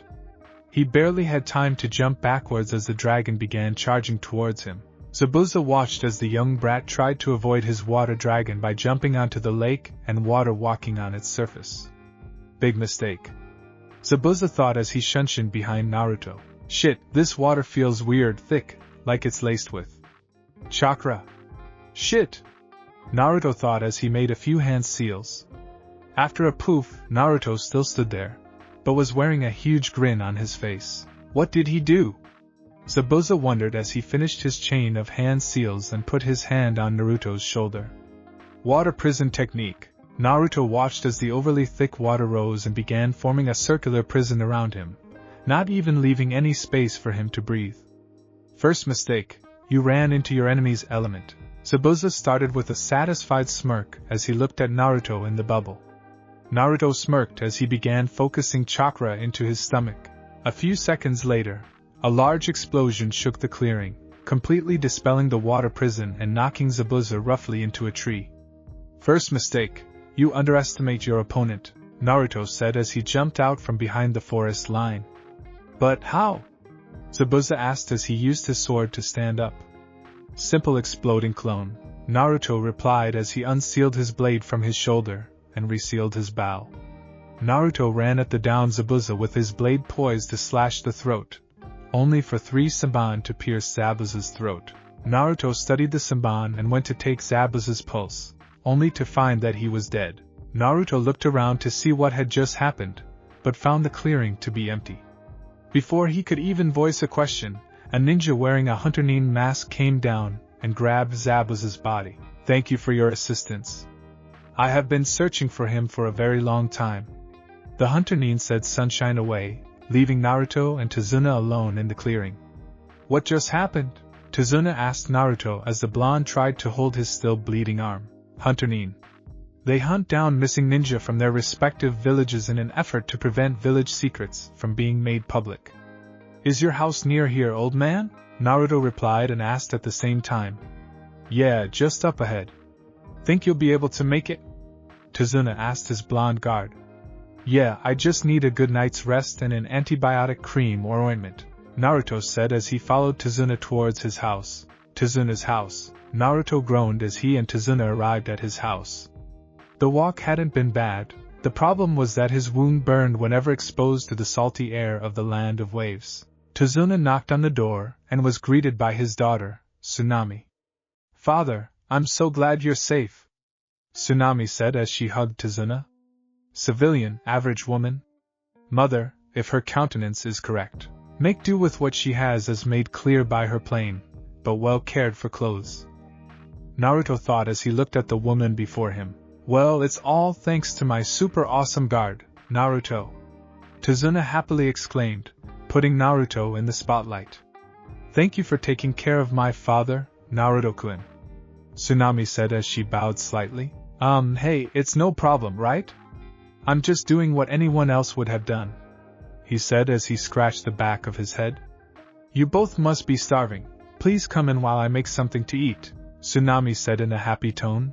As Naruto walked into the home, he was greeted by the sight of an irritated kid wearing a bucket hat and simple overalls. The kid stormed off upstairs after seeing Naruto walk in. I am sorry about Inari-chan. He's a good boy, he just hasn't been the same ever since the incident. Tsunami started. Naruto took a seat at the dinner table as Tsunami brought him a cup of tea. What happened? Naruto asked as he took a sip of tea. Well, everything was fine in the land of waves until Gato came along. He bought out most of the ports for shipping and trading. After that, he began raising taxes and charging people outrageous prices, strengthening his grip on our country. By the time he became the tyrant he is, our country was completely dependent on his trading monopoly. He's been draining the land dry ever since. Tsunami finished. This bridge I'm building is the only hope this country has of being liberated from its dependence on Gato. Tazuna finished. So this bridge is the only way you can be liberated from Gato? Naruto reiterated and Tazuna nodded. What can you tell me about Gato? Naruto asked as he finished the last bit of tea he had in his cup. Not much is known of him. He spends most of his time holed up in his giant mansion. He's a bit paranoid, if his security force and lackeys are anything to go by. Tazuna started. He's extremely greedy. He sends out his thugs every week to collect a cost of living tax from every citizen. Anyone who can't afford to pay it has to answer to him in person. Naruto nodded as he began formulating a plan in his head. This mansion he lives in, are there any public records with the floor plans for the place? Naruto asked. Yeah, I'm the one who built the place, Tazuna said. Okay, I can help, I believe. I will need the blueprints for his mansion and any easy entrance or underground tunnels you can find, Naruto said. Tazuna wondered what the kid was planning, but nodded anyway. I can get them in a few days, Tazuna said. Good. Now, is there a room I can sleep in for the evening? I'm sure that these next few days are going to be tough. Tsunami nodded and led him to a room upstairs. As soon as Naruto's head hit the pillow, he drifted off to sleep. With Zabuza. Zabuza groaned as he looked at his adoptive son treat his injuries. That blonde brat had been good, he had to give that much to him. Zabuza-sama, you really need to be more careful. You got too wise and underestimate your opponent, and look where that got you. Zabuza grumbled about smart kids, but nodded. How long till I'm up and running? With any luck and a lot of herbs, a few days, but you should take a full week to recover. Haku answered his master. Yeah, sure. I'll make sure that I'm well rested and ready for my rematch with the brat. I'm sure he won't make it easy. Zabuza finished with a small grin. Haku smiled at his father's behavior, but it was cut off as Gato, their employer, arrived. The next day, Naruto groaned as he slowly got out of bed. If there was one enemy that could easily defeat him, It was those 5 minutes after he woke up. He headed to the bathroom, took a shower, and got dressed. As he adjusted his black beret and headed downstairs, he was greeted by the sight of Tazuna and Tsunami at the breakfast table finishing up their morning routine. "You know, for a guard, you wake up extremely late," Tazuna said to Naruto as Naruto sat for his breakfast. "For a drunk, you sure can hide a hangover well," Naruto said as he tapped his glass with his fork, making Tazuna wince at the noise. It felt like a needle was being forced through his skull. "Touché. Now hurry up. We have to go to the bridge and make sure everything is going well." Naruto nodded as he finished up his breakfast. Time skip, the bridge. Naruto watched as the men worked on the bridge. While Tazuna might have been the world's most overqualified drunk, Naruto had to admit he did good work. The bridge was huge and very well constructed, especially considering the limited resources they had to work with. "What do you mean you're quitting?" Naruto turned to see Tazuna talking to some man who was quitting because the work had gotten too dangerous, and he had to keep the safety of his family in mind. As Naruto approached Tazuna, the old carpenter began grumbling about his troubles. "Damn it, not even a week and I've lost 4 men. Don't worry, something will turn up," Naruto said as he stood next to Tazuna. "I doubt it, kid. I've drained most of my work offers here dry. Unless you want to help, I've got nothing." Naruto nodded as he adjusted his gloves and went to help the 2 men struggling to move a beam. "Where are you going?" Tazuna asked Naruto. "To help instead of whining," Naruto replied. Tazuna was about to shoot back a smart remark, but figured it was better left in his mouth. But this kid, who was he? Not only did he not expect pay for the work he did as a bodyguard, but he also helped out wherever he could. Then his words. To help instead of whine. Tazuna thought about these words. Sure, they were simple, but they seemed to hold such a great impact. Maybe it was time to stop sitting on the sidelines and to actually help. With that in mind, Tazuna headed off to see what was needed and how he could get it done. Naruto grinned as he looked at the blueprints for Gato's mansion. It had been 2 days since he arrived in Wave, and he could without a doubt say that things were getting better. He had begun to help out at the bridge and, with the help of a few shadow clones, had been able to make up for the workers that had been intimidated into quitting. Since then, even the old drunk quit drinking so much and actually got his hands dirty at the bridge. Naruto smiled as he got back to work, looking over the mansion floor plans.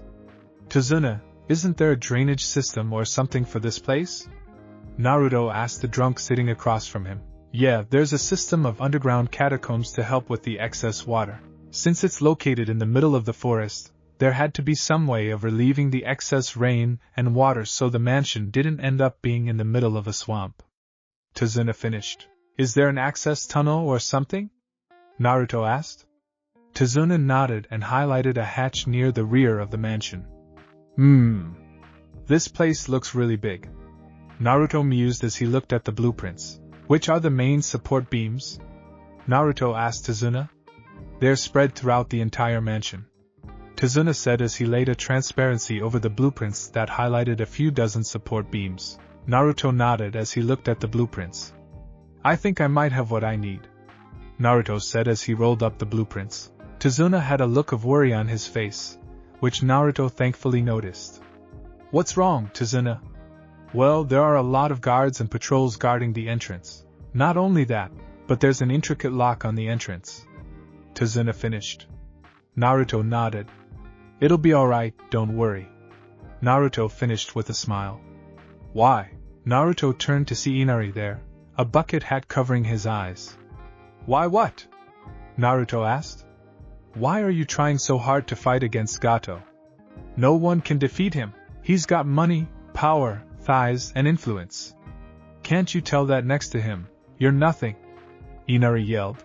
Naruto smirked and looked at Inari. Why the hell are you laughing? You haven't had to deal with a hard day or to live in poverty. You probably already have everything back in your comfortable village, a family who loves you, a nice home, food. Inari yelled at Naruto. I'm laughing because you're amusing. Your grandfather is trying with all of his might to oppose Gato, but you throw in the towel before the first bell is rung, Naruto said as he approached Inari. You think I have it all in Konoha? I was disowned by my parents at an early age because my brother had more potential than I did. Naruto began. I had lost it all, and was ready to give up, but I didn't. You want to know why? Because I found people who cared for me, Naruto said as he remembered the faces of Cap, Tony, Natalia, Jarvis, and Hawkeye. Despite my disability, they trained me. They taught me ways to take down people 7 times stronger than me. By this time, Inari was sitting down crying. They made me what I am today. And in a last selfless act, they helped me improve myself by improving my body. Naruto said, they gave their lives for me, and their home. Also I could have a chance. So I'm sorry if I don't give up until I'm 6 feet under. But that's what I was taught. Naruto said as he ruffled Inari's hair. These tyrants, these dictators. They do nothing by the book. They just do whatever they want because they don't expect any consequences. In our minds, they are bigger because they have every advantage we don't. They have money, armies, and power. But if you look past it all, they're regular people. And I promise you that one way or another, Gato won't be troubling you anymore. Just don't lose the fire in your eyes. Once you lose that, you lose yourself. Naruto finished. Inari had a confused look on his face, and stormed up to his room. Naruto-san, Tazuna started, getting his attention. Is what you said to Inari true? Every word. Naruto said as he sat down at the table. But what disability do you have? Tazuna asked, not meaning to pry. When I was little, my brother was targeted by an unknown assailant. I took the hit for him, but it left my chakra coils severely damaged, up to the point where I couldn't use chakra. Naruto finished. But that's ridiculous. I saw you make clones and use a jutsu on the bridge the day that masked ninja attacked. Tazuna exclaimed. Naruto smiled as he took a sip of his drink. Yes, that is true. You see, I was hit with a toxin designed to apparently destroy the chakra network. Thankfully, as part of my heritage, I have a slight healing factor. It took approximately 7 years to fix my coils. By then, my father had disowned me because he had already decided my younger brother was stronger than me. Naruto finished. Tazuna wanted to ask more questions, but decided to keep his mouth shut. Tazuna-san, is there a workshop where I can work metal around here? Naruto asked. Why, what do you need to make, Naruto-san? Tazuna asked. Some party favors for our friends. Naruto replied with a smirk. Tazuna shrugged and led him to the smithy on the outer edge of the town. The smithy. Naruto smiled as he walked into the smithy.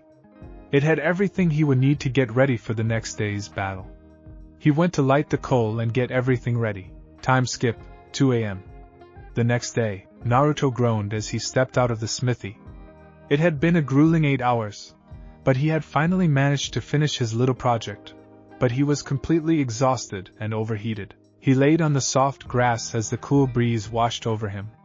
Within minutes, he fell asleep. The next day, Haku was walking through the outskirts of the town looking for some herbs that would help speed his master's recovery up. But he had been having little luck. He was wearing a pink sleeveless kimono and a simple obi tied around his waist. As he continued searching, he came across the sleeping form of one Naruto Romanov. As soon as he saw him, he recognized him. That's the brat who managed to take down Zabuza-sama. Haku thought as he approached the sleeping Naruto. It would be so easy to. Haku began, but trailed off and instead of reaching for Naruto's neck, reached for his shoulder. Naruto groaned as he slowly opened his eyes. Ugh! What happened? Did I fall asleep out here? Naruto asked himself as he slowly came to, and noticed a stunningly beautiful girl with raven hair and chocolate brown eyes standing over him. You should wake up, you're going to catch a cold out here, Naruto heard the girl say to him.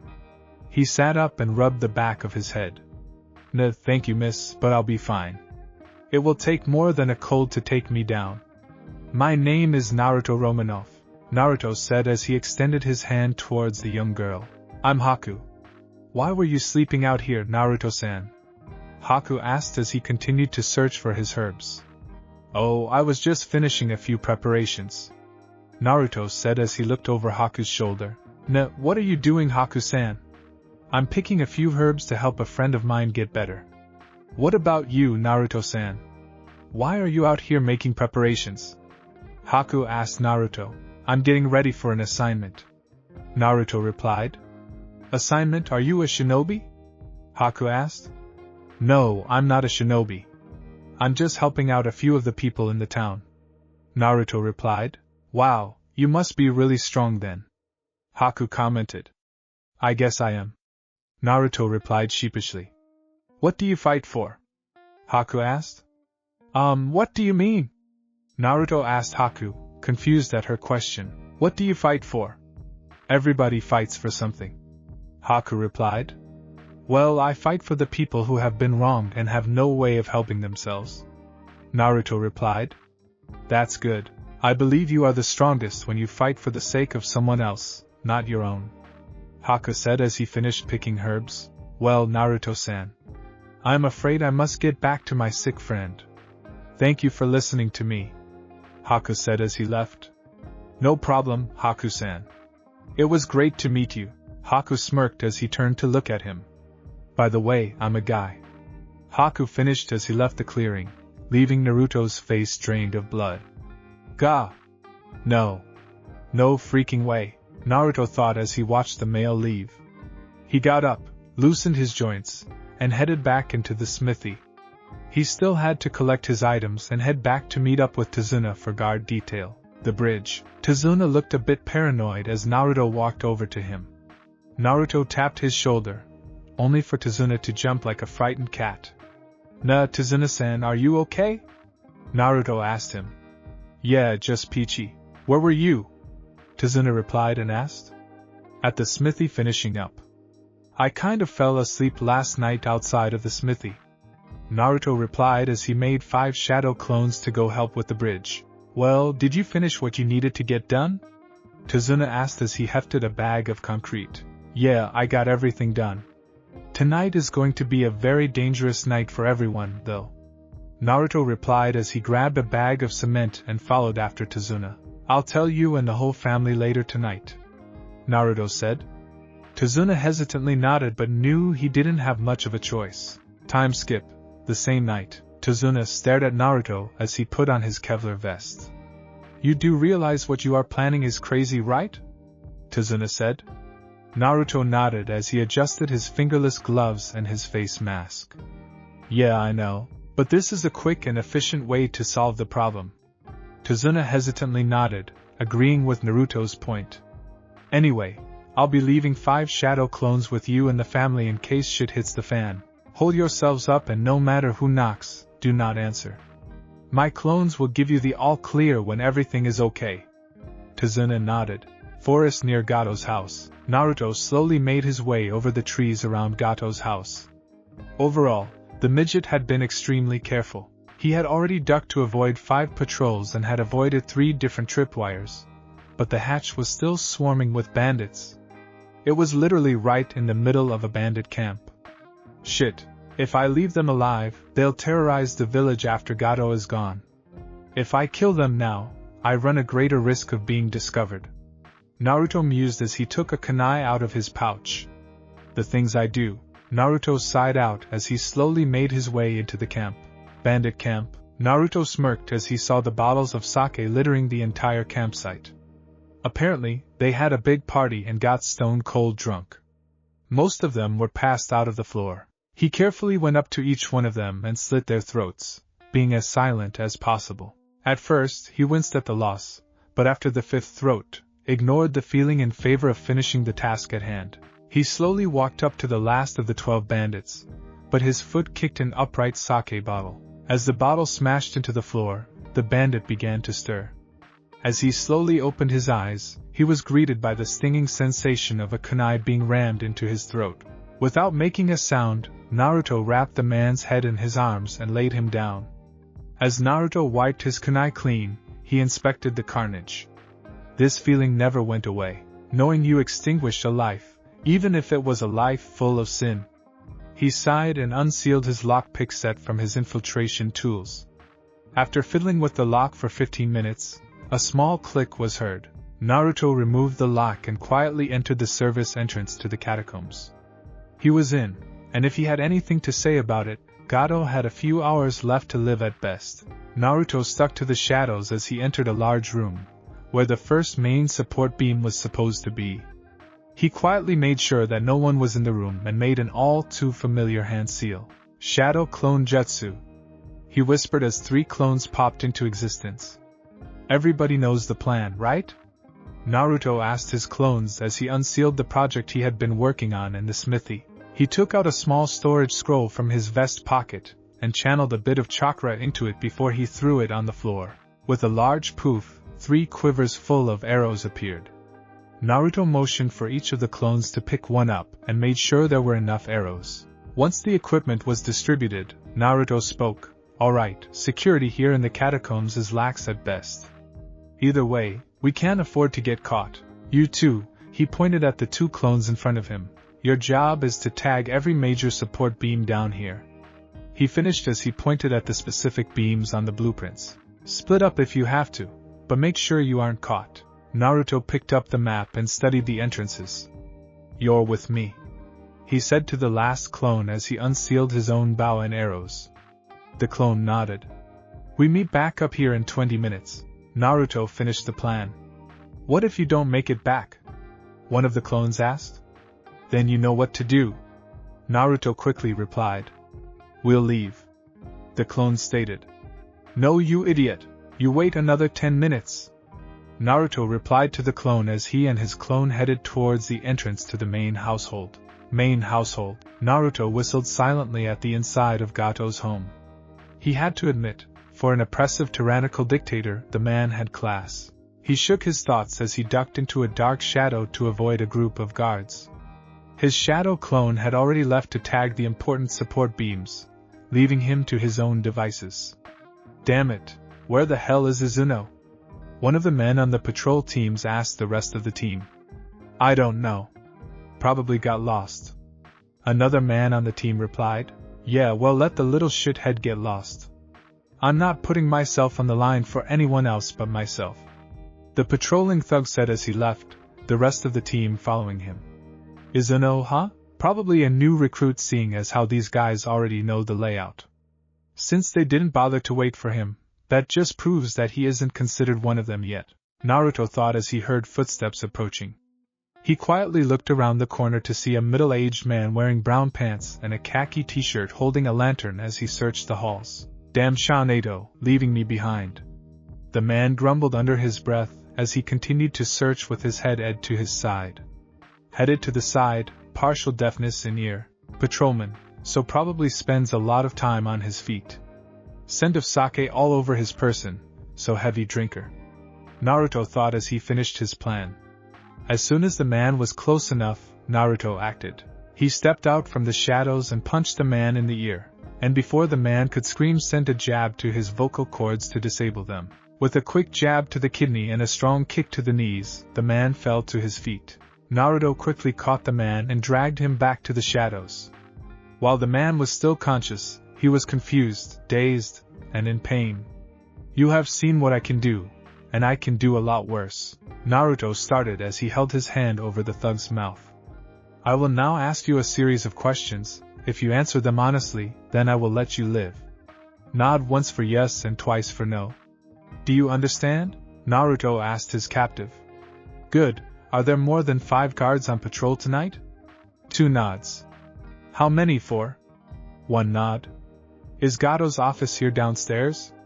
2 nods. Is it upstairs? 1 nod. Any guards inside or around? 2 nods. You've been very helpful, Naruto commented. That's why I'll make this quick. Naruto finished as he snapped the man's neck and lowered him to the ground. Due to his form and injuries, the man would have been injured for life, killed for betrayal, and in pain for a few hours until someone found him. That's why I was merciful, Naruto thought as he left the dark corner. He slowly made his way past the first guard patrol through the living room by sneaking through the vast kitchen. As he exited the kitchen, he headed to the stairs. Carefully climbing the flight of stairs, he made it to the 2nd floor, only to see various doors in the hallways. In retrospect, maybe I should have asked which door. Naruto's sweat dropped. He heard low footsteps heading his way and ducked into the first door he could find. Damn it, that Zabuza got taken down by an unknown brat. A loud, annoying voice resounded through the door. That must be Gato, Zabuza's employer. Naruto thought as he gripped his bow. He quelled his anger as the voice got further away. And don't let anyone into my office, Gato yelled to the 2 guards in front of his office door. Naruto smirked as he saw the 2 guards grumbling and taking their posts. He took out a couple of arrows and aimed at their heads. He let the arrows loose and watched as they pierced the heads of the guards. He picked the bodies up and threw them into the nearest closet, then made his way into the office. Gato's office. Gato grew pissed as he heard the door to his office open and close. Damn it, I told you I am not to be disturbed, Gato yelled. Oh, I don't think you meant me. An odd voice replied to him. Gato turned to see a man wearing a black t-shirt and a pair of black cargo pants with an odd vest and black beret and a face mask. Who the hell are you supposed to be? Me? No one really. Just the one who is going to stop your tyranny? Naruto said as he withdrew a kunai with ninja wire attached to it. Gato's eyes widened and he tried to reach over to the intercom to call in his security detail, only to feel a burning pain in his wrist. He looked to see the kunai piercing his wrist and burying itself into his desk. The next second, the ninja wire was wrapped around him, tying him down on the chair he was sitting on. WH. What do you want? Gato demanded the blonde Avenger. Simple really. I want to eliminate scumbags like you, Naruto replied. Like me? Gato asked dumbly. Yes, like you. People who think they can throw around a bit of money and do whatever they want. Dictators, power-drunk idiots, if you will. But I realized something a while ago. You aren't working alone. While you may be the head of Gato's shipping, there is still a board of directors who would have no problem continuing in your footsteps. Gato smirked as he heard Naruto's monologue. Yes, so even if I die things won't change, Gato replied. Oh, but they will. All I have to do is make sure to move the power, and not just disable the figurehead. WH, what do you mean? Gato asked. Simple really. Naruto replied as he started looking under portraits on the wall. You're a man who started small and ultimately made your way, according to these pictures, Naruto said as he pointed to a picture of a younger Gato wearing grimy clothes and working in a mine. You know the value of money, so it's very important to you. Obviously, you would rather keep it at the bank so as to keep it safe. But unfortunately, you are still human. Paranoid little creatures we are, no? Naruto asked as he opened the safe. He tapped the safe with his bow. I'm guessing this is where you keep deeds, ownership papers, and a lot more? Naruto asked. Gato simply stared, but then responded. So what? You'll never open it. Naruto smirked as he pulled out a small bottle of alcohol and approached Gato. Dear me, that's a horrible scratch. We wouldn't want that to get infected, would we? Naruto asked as he poured alcohol into Gato's pierced wrist, making him yell in pain. Naruto then unholstered his gun and pointed it at Gato's leg. Let's see how much pain you can stand, Naruto said before firing off a single gun into his leg. Gato yelled out in excruciating pain, but Naruto paid no attention to him. You shouldn't have spread out your security so much.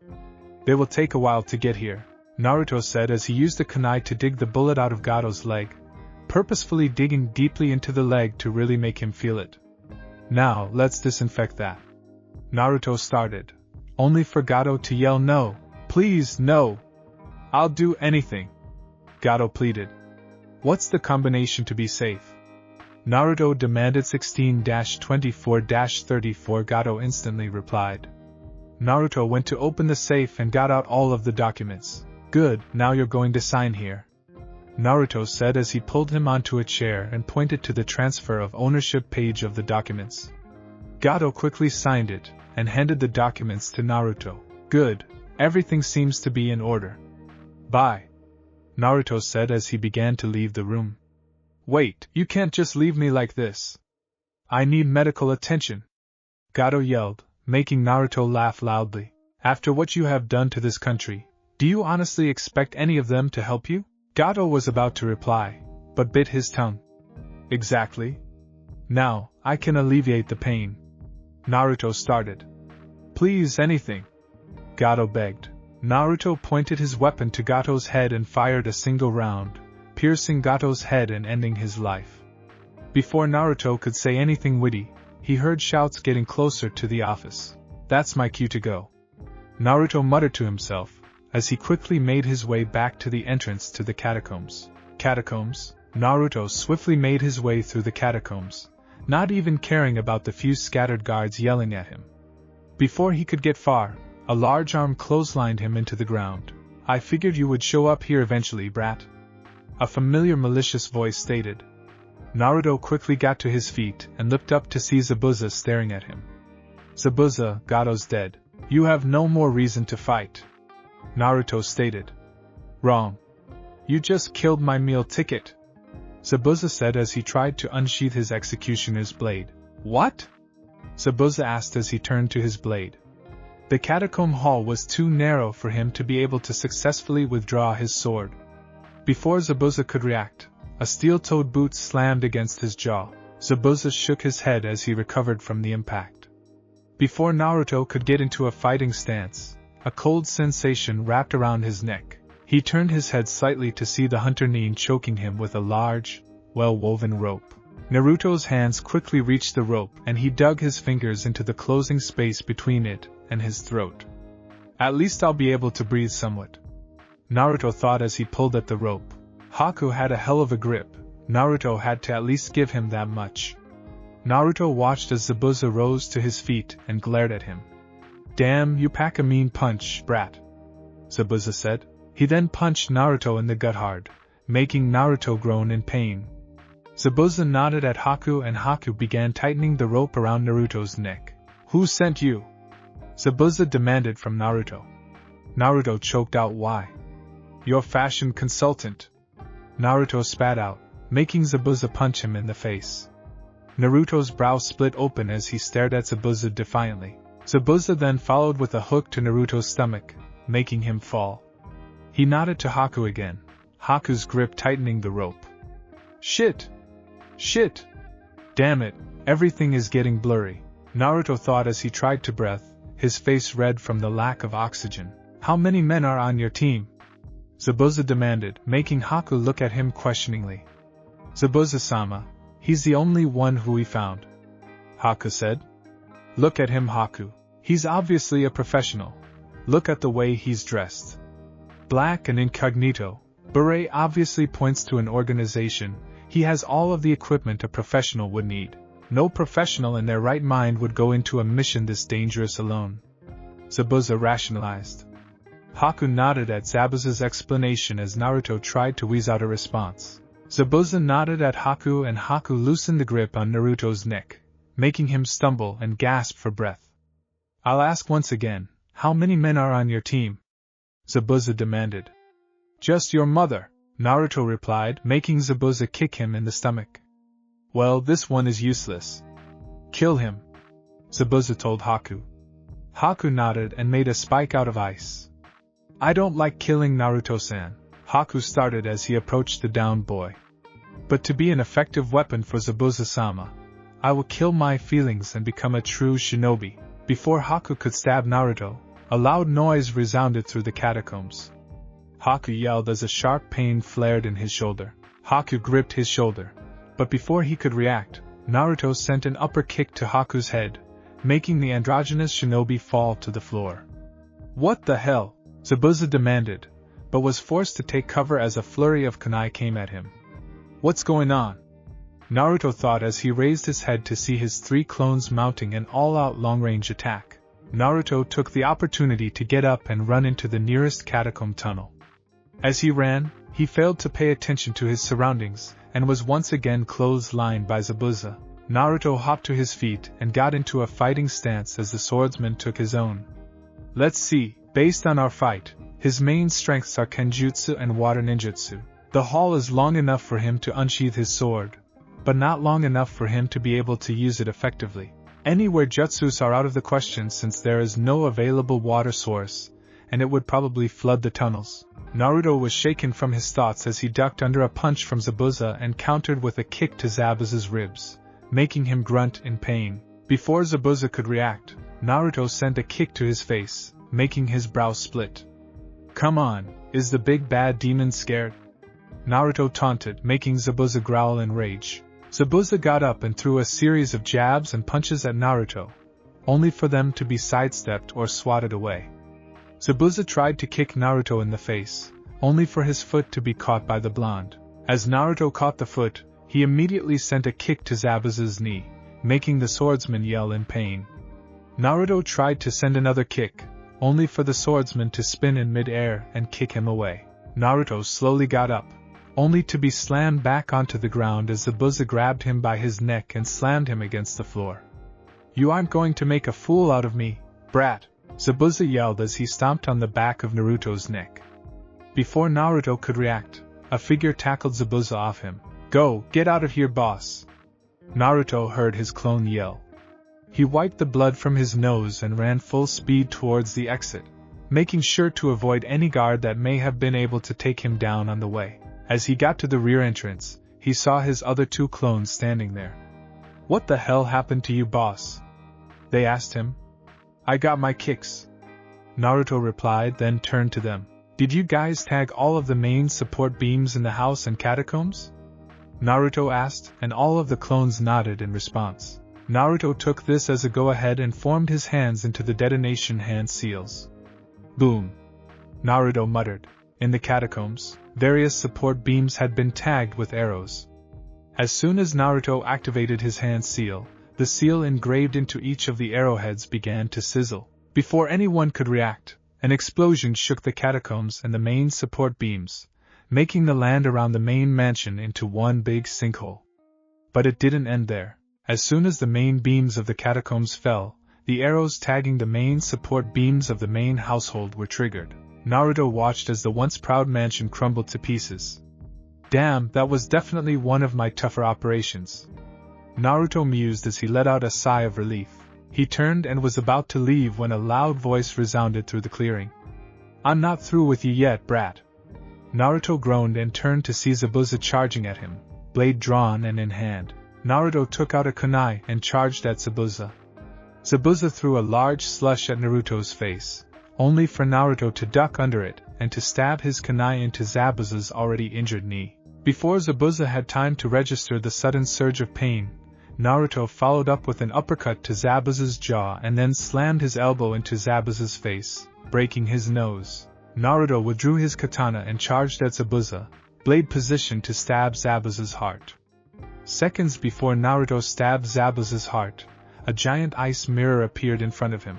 Naruto could only stare as his blade pierced Haku's heart and ended the young shinobi's life. Naruto grabbed Haku's still body and jumped away as Zabuza slashed at him with his sword. What the hell is your problem? Your comrade just died and the first thing you try to do is slash his body in half and dishonor his sacrifice. Naruto growled at Zabuza.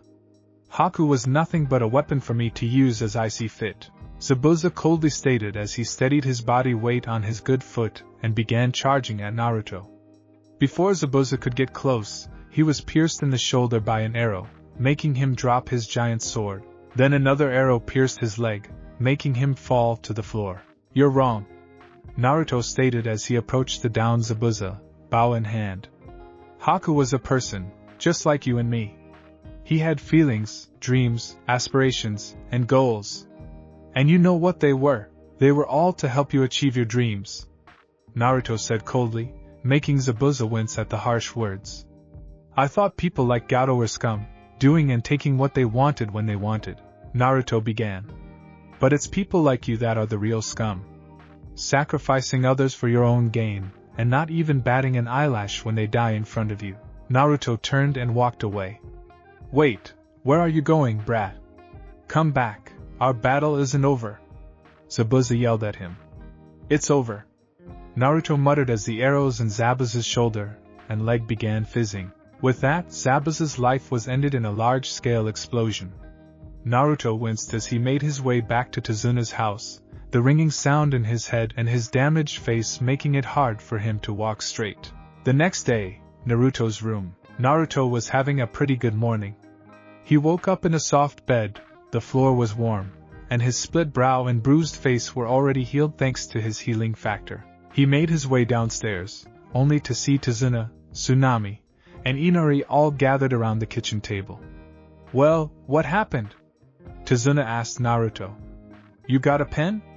Naruto asked Tazuna. "Damn it, quit trying to change the subject on me, brat," Tazuna demanded, only to shut his mouth as Naruto dropped the deeds to Gato's business and a transfer of ownership before the drunken bridge builder. "Gato is dead, and his base of operations has been destroyed," Naruto stated, making Inari stare at him with wide eyes. "Why, you're lying," Inari stuttered out. "I told you, no man is invincible, especially not one who hides behind money," Naruto said to him with a grin, making Inari break out into tears. Tsunami wrapped her son into a comforting hug and held him close as her father signed the transfer of ownership over to himself.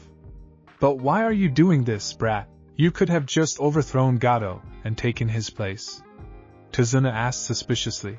"I hold no interest in ruling over people. It is not my place.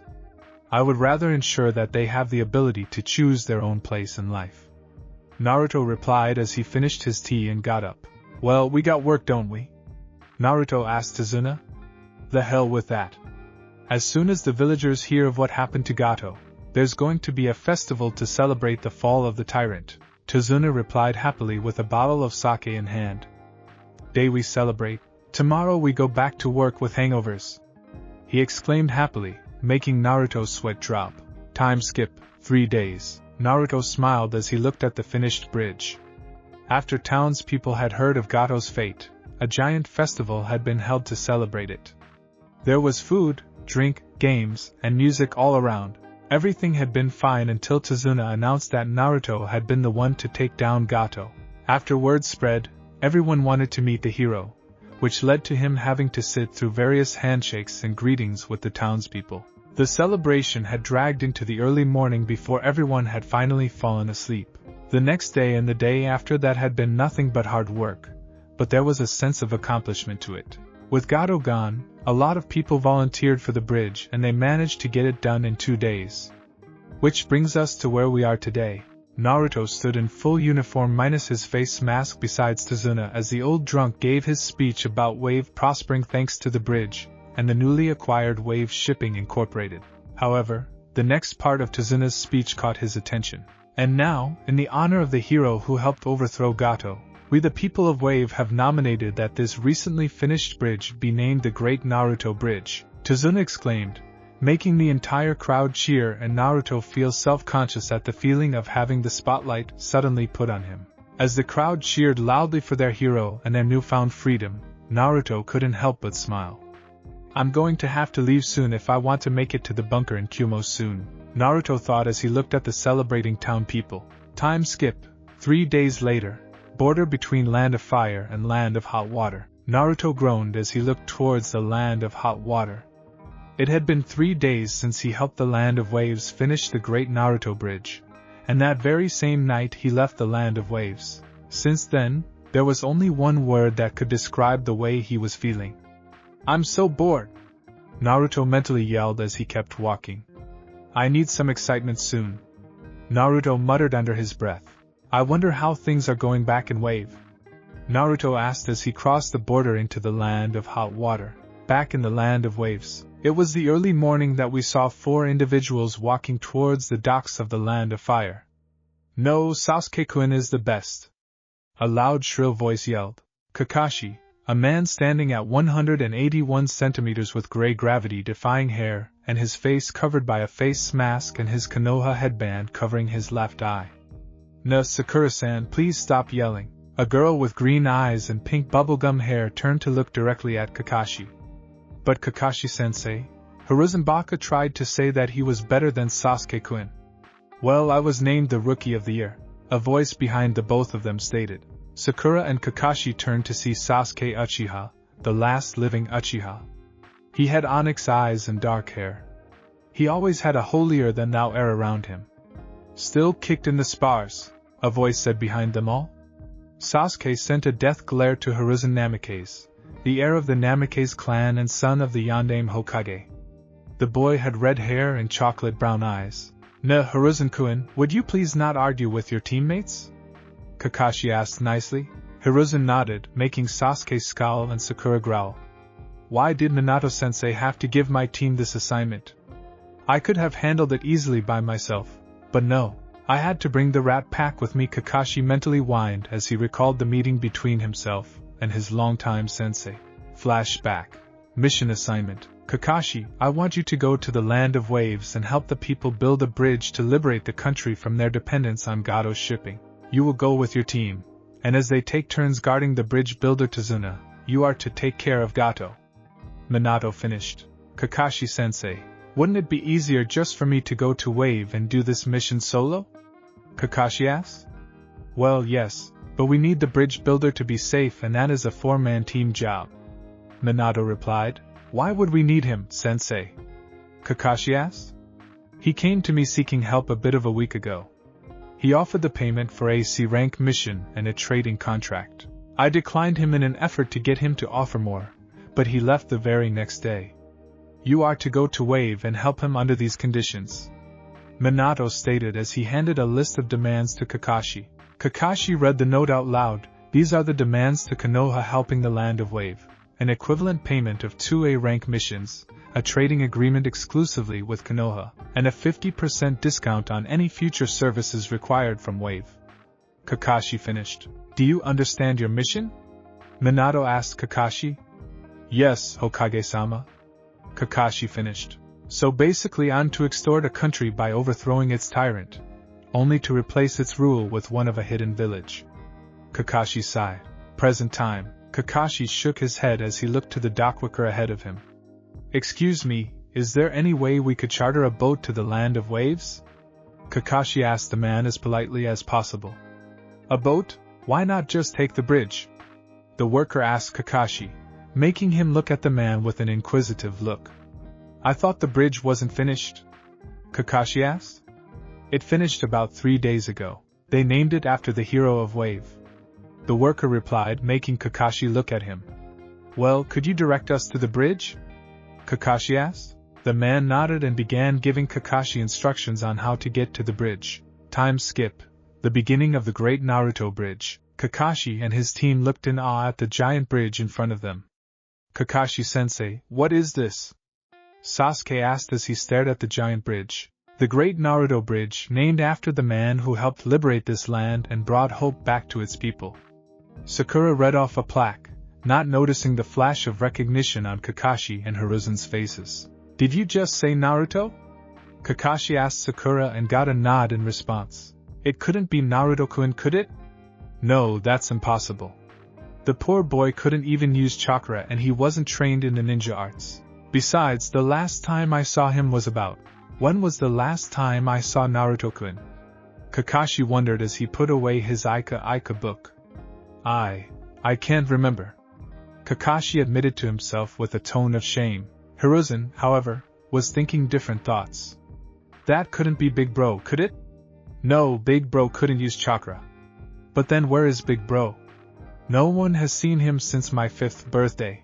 Hiruzen looked to the ground as he remembered his older brother. Hiruzen remembered what happened that night. He was made clan heir. However, he didn't learn of the consequences of his father and mother's actions until much later. According to the old customs in Konoha, only one child from a clan could be the clan heir, usually the firstborn. In order for another child to become the clan heir, the first had to die in battle or in a challenge. The only other way to name a clan heir without bloodshed was to disown the current clan heir and name the new clan heir immediately. Since he showed more potential than Naruto, Hiruzen was named the clan heir. It wasn't until a year later that Hiruzen learned that interesting fact. Then, he learned the reason his brother showed no promise in the ninja arts was because he was injured in an attack from an unknown assailant. From the file he read on the attack, it was believed that the attack was meant to disable him, the Nine Tails container, not his brother. From that day, Hiruzen only had one mission in mind: find his brother. Unfortunately, that was easier said than done. His brother had completely fallen off the face of the earth. Now, there was a slight chance that Naruto was his brother. I will find you, Oniai-san, Hiruzen thought. Back in the land of hot water, Naruto sneezed as he began setting his campsite for the evening. Someone must be talking about me.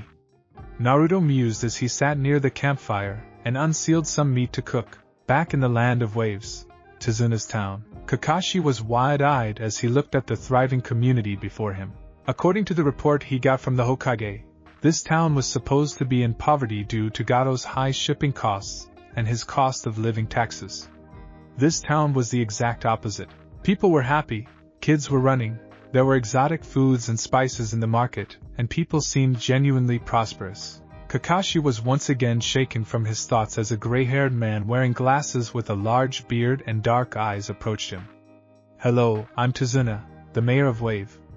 How may I help you?" he asked Kakashi. "Hello, my name is Kakashi and this is my team. We were sent from Konoha to aid you in getting rid of your little problem," Kakashi finished quietly. Tizuna's face went into a scowl as he remembered the selfishness of the Hokage when he visited the hidden village. "Hokage-sama has authorized me to take care of your problem in exchange for these conditions," Kakashi said as he handed the list to the man.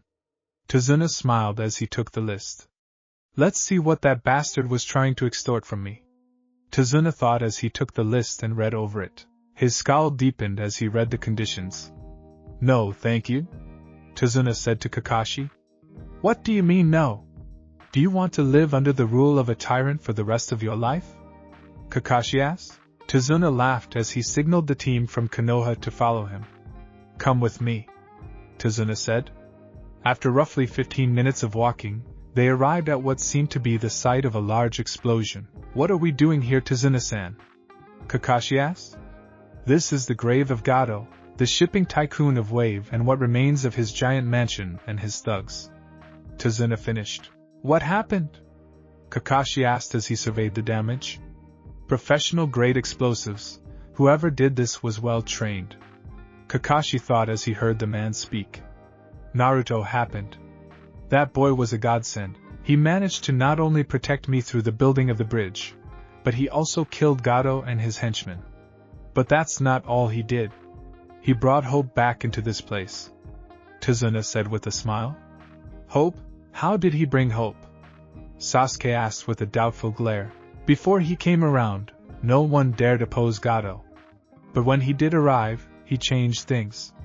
When my workers started quitting on me, he managed to pick up the slack and help build the bridge. He took it upon himself to take care of Gado and his whole corporation, despite there being little pay in it.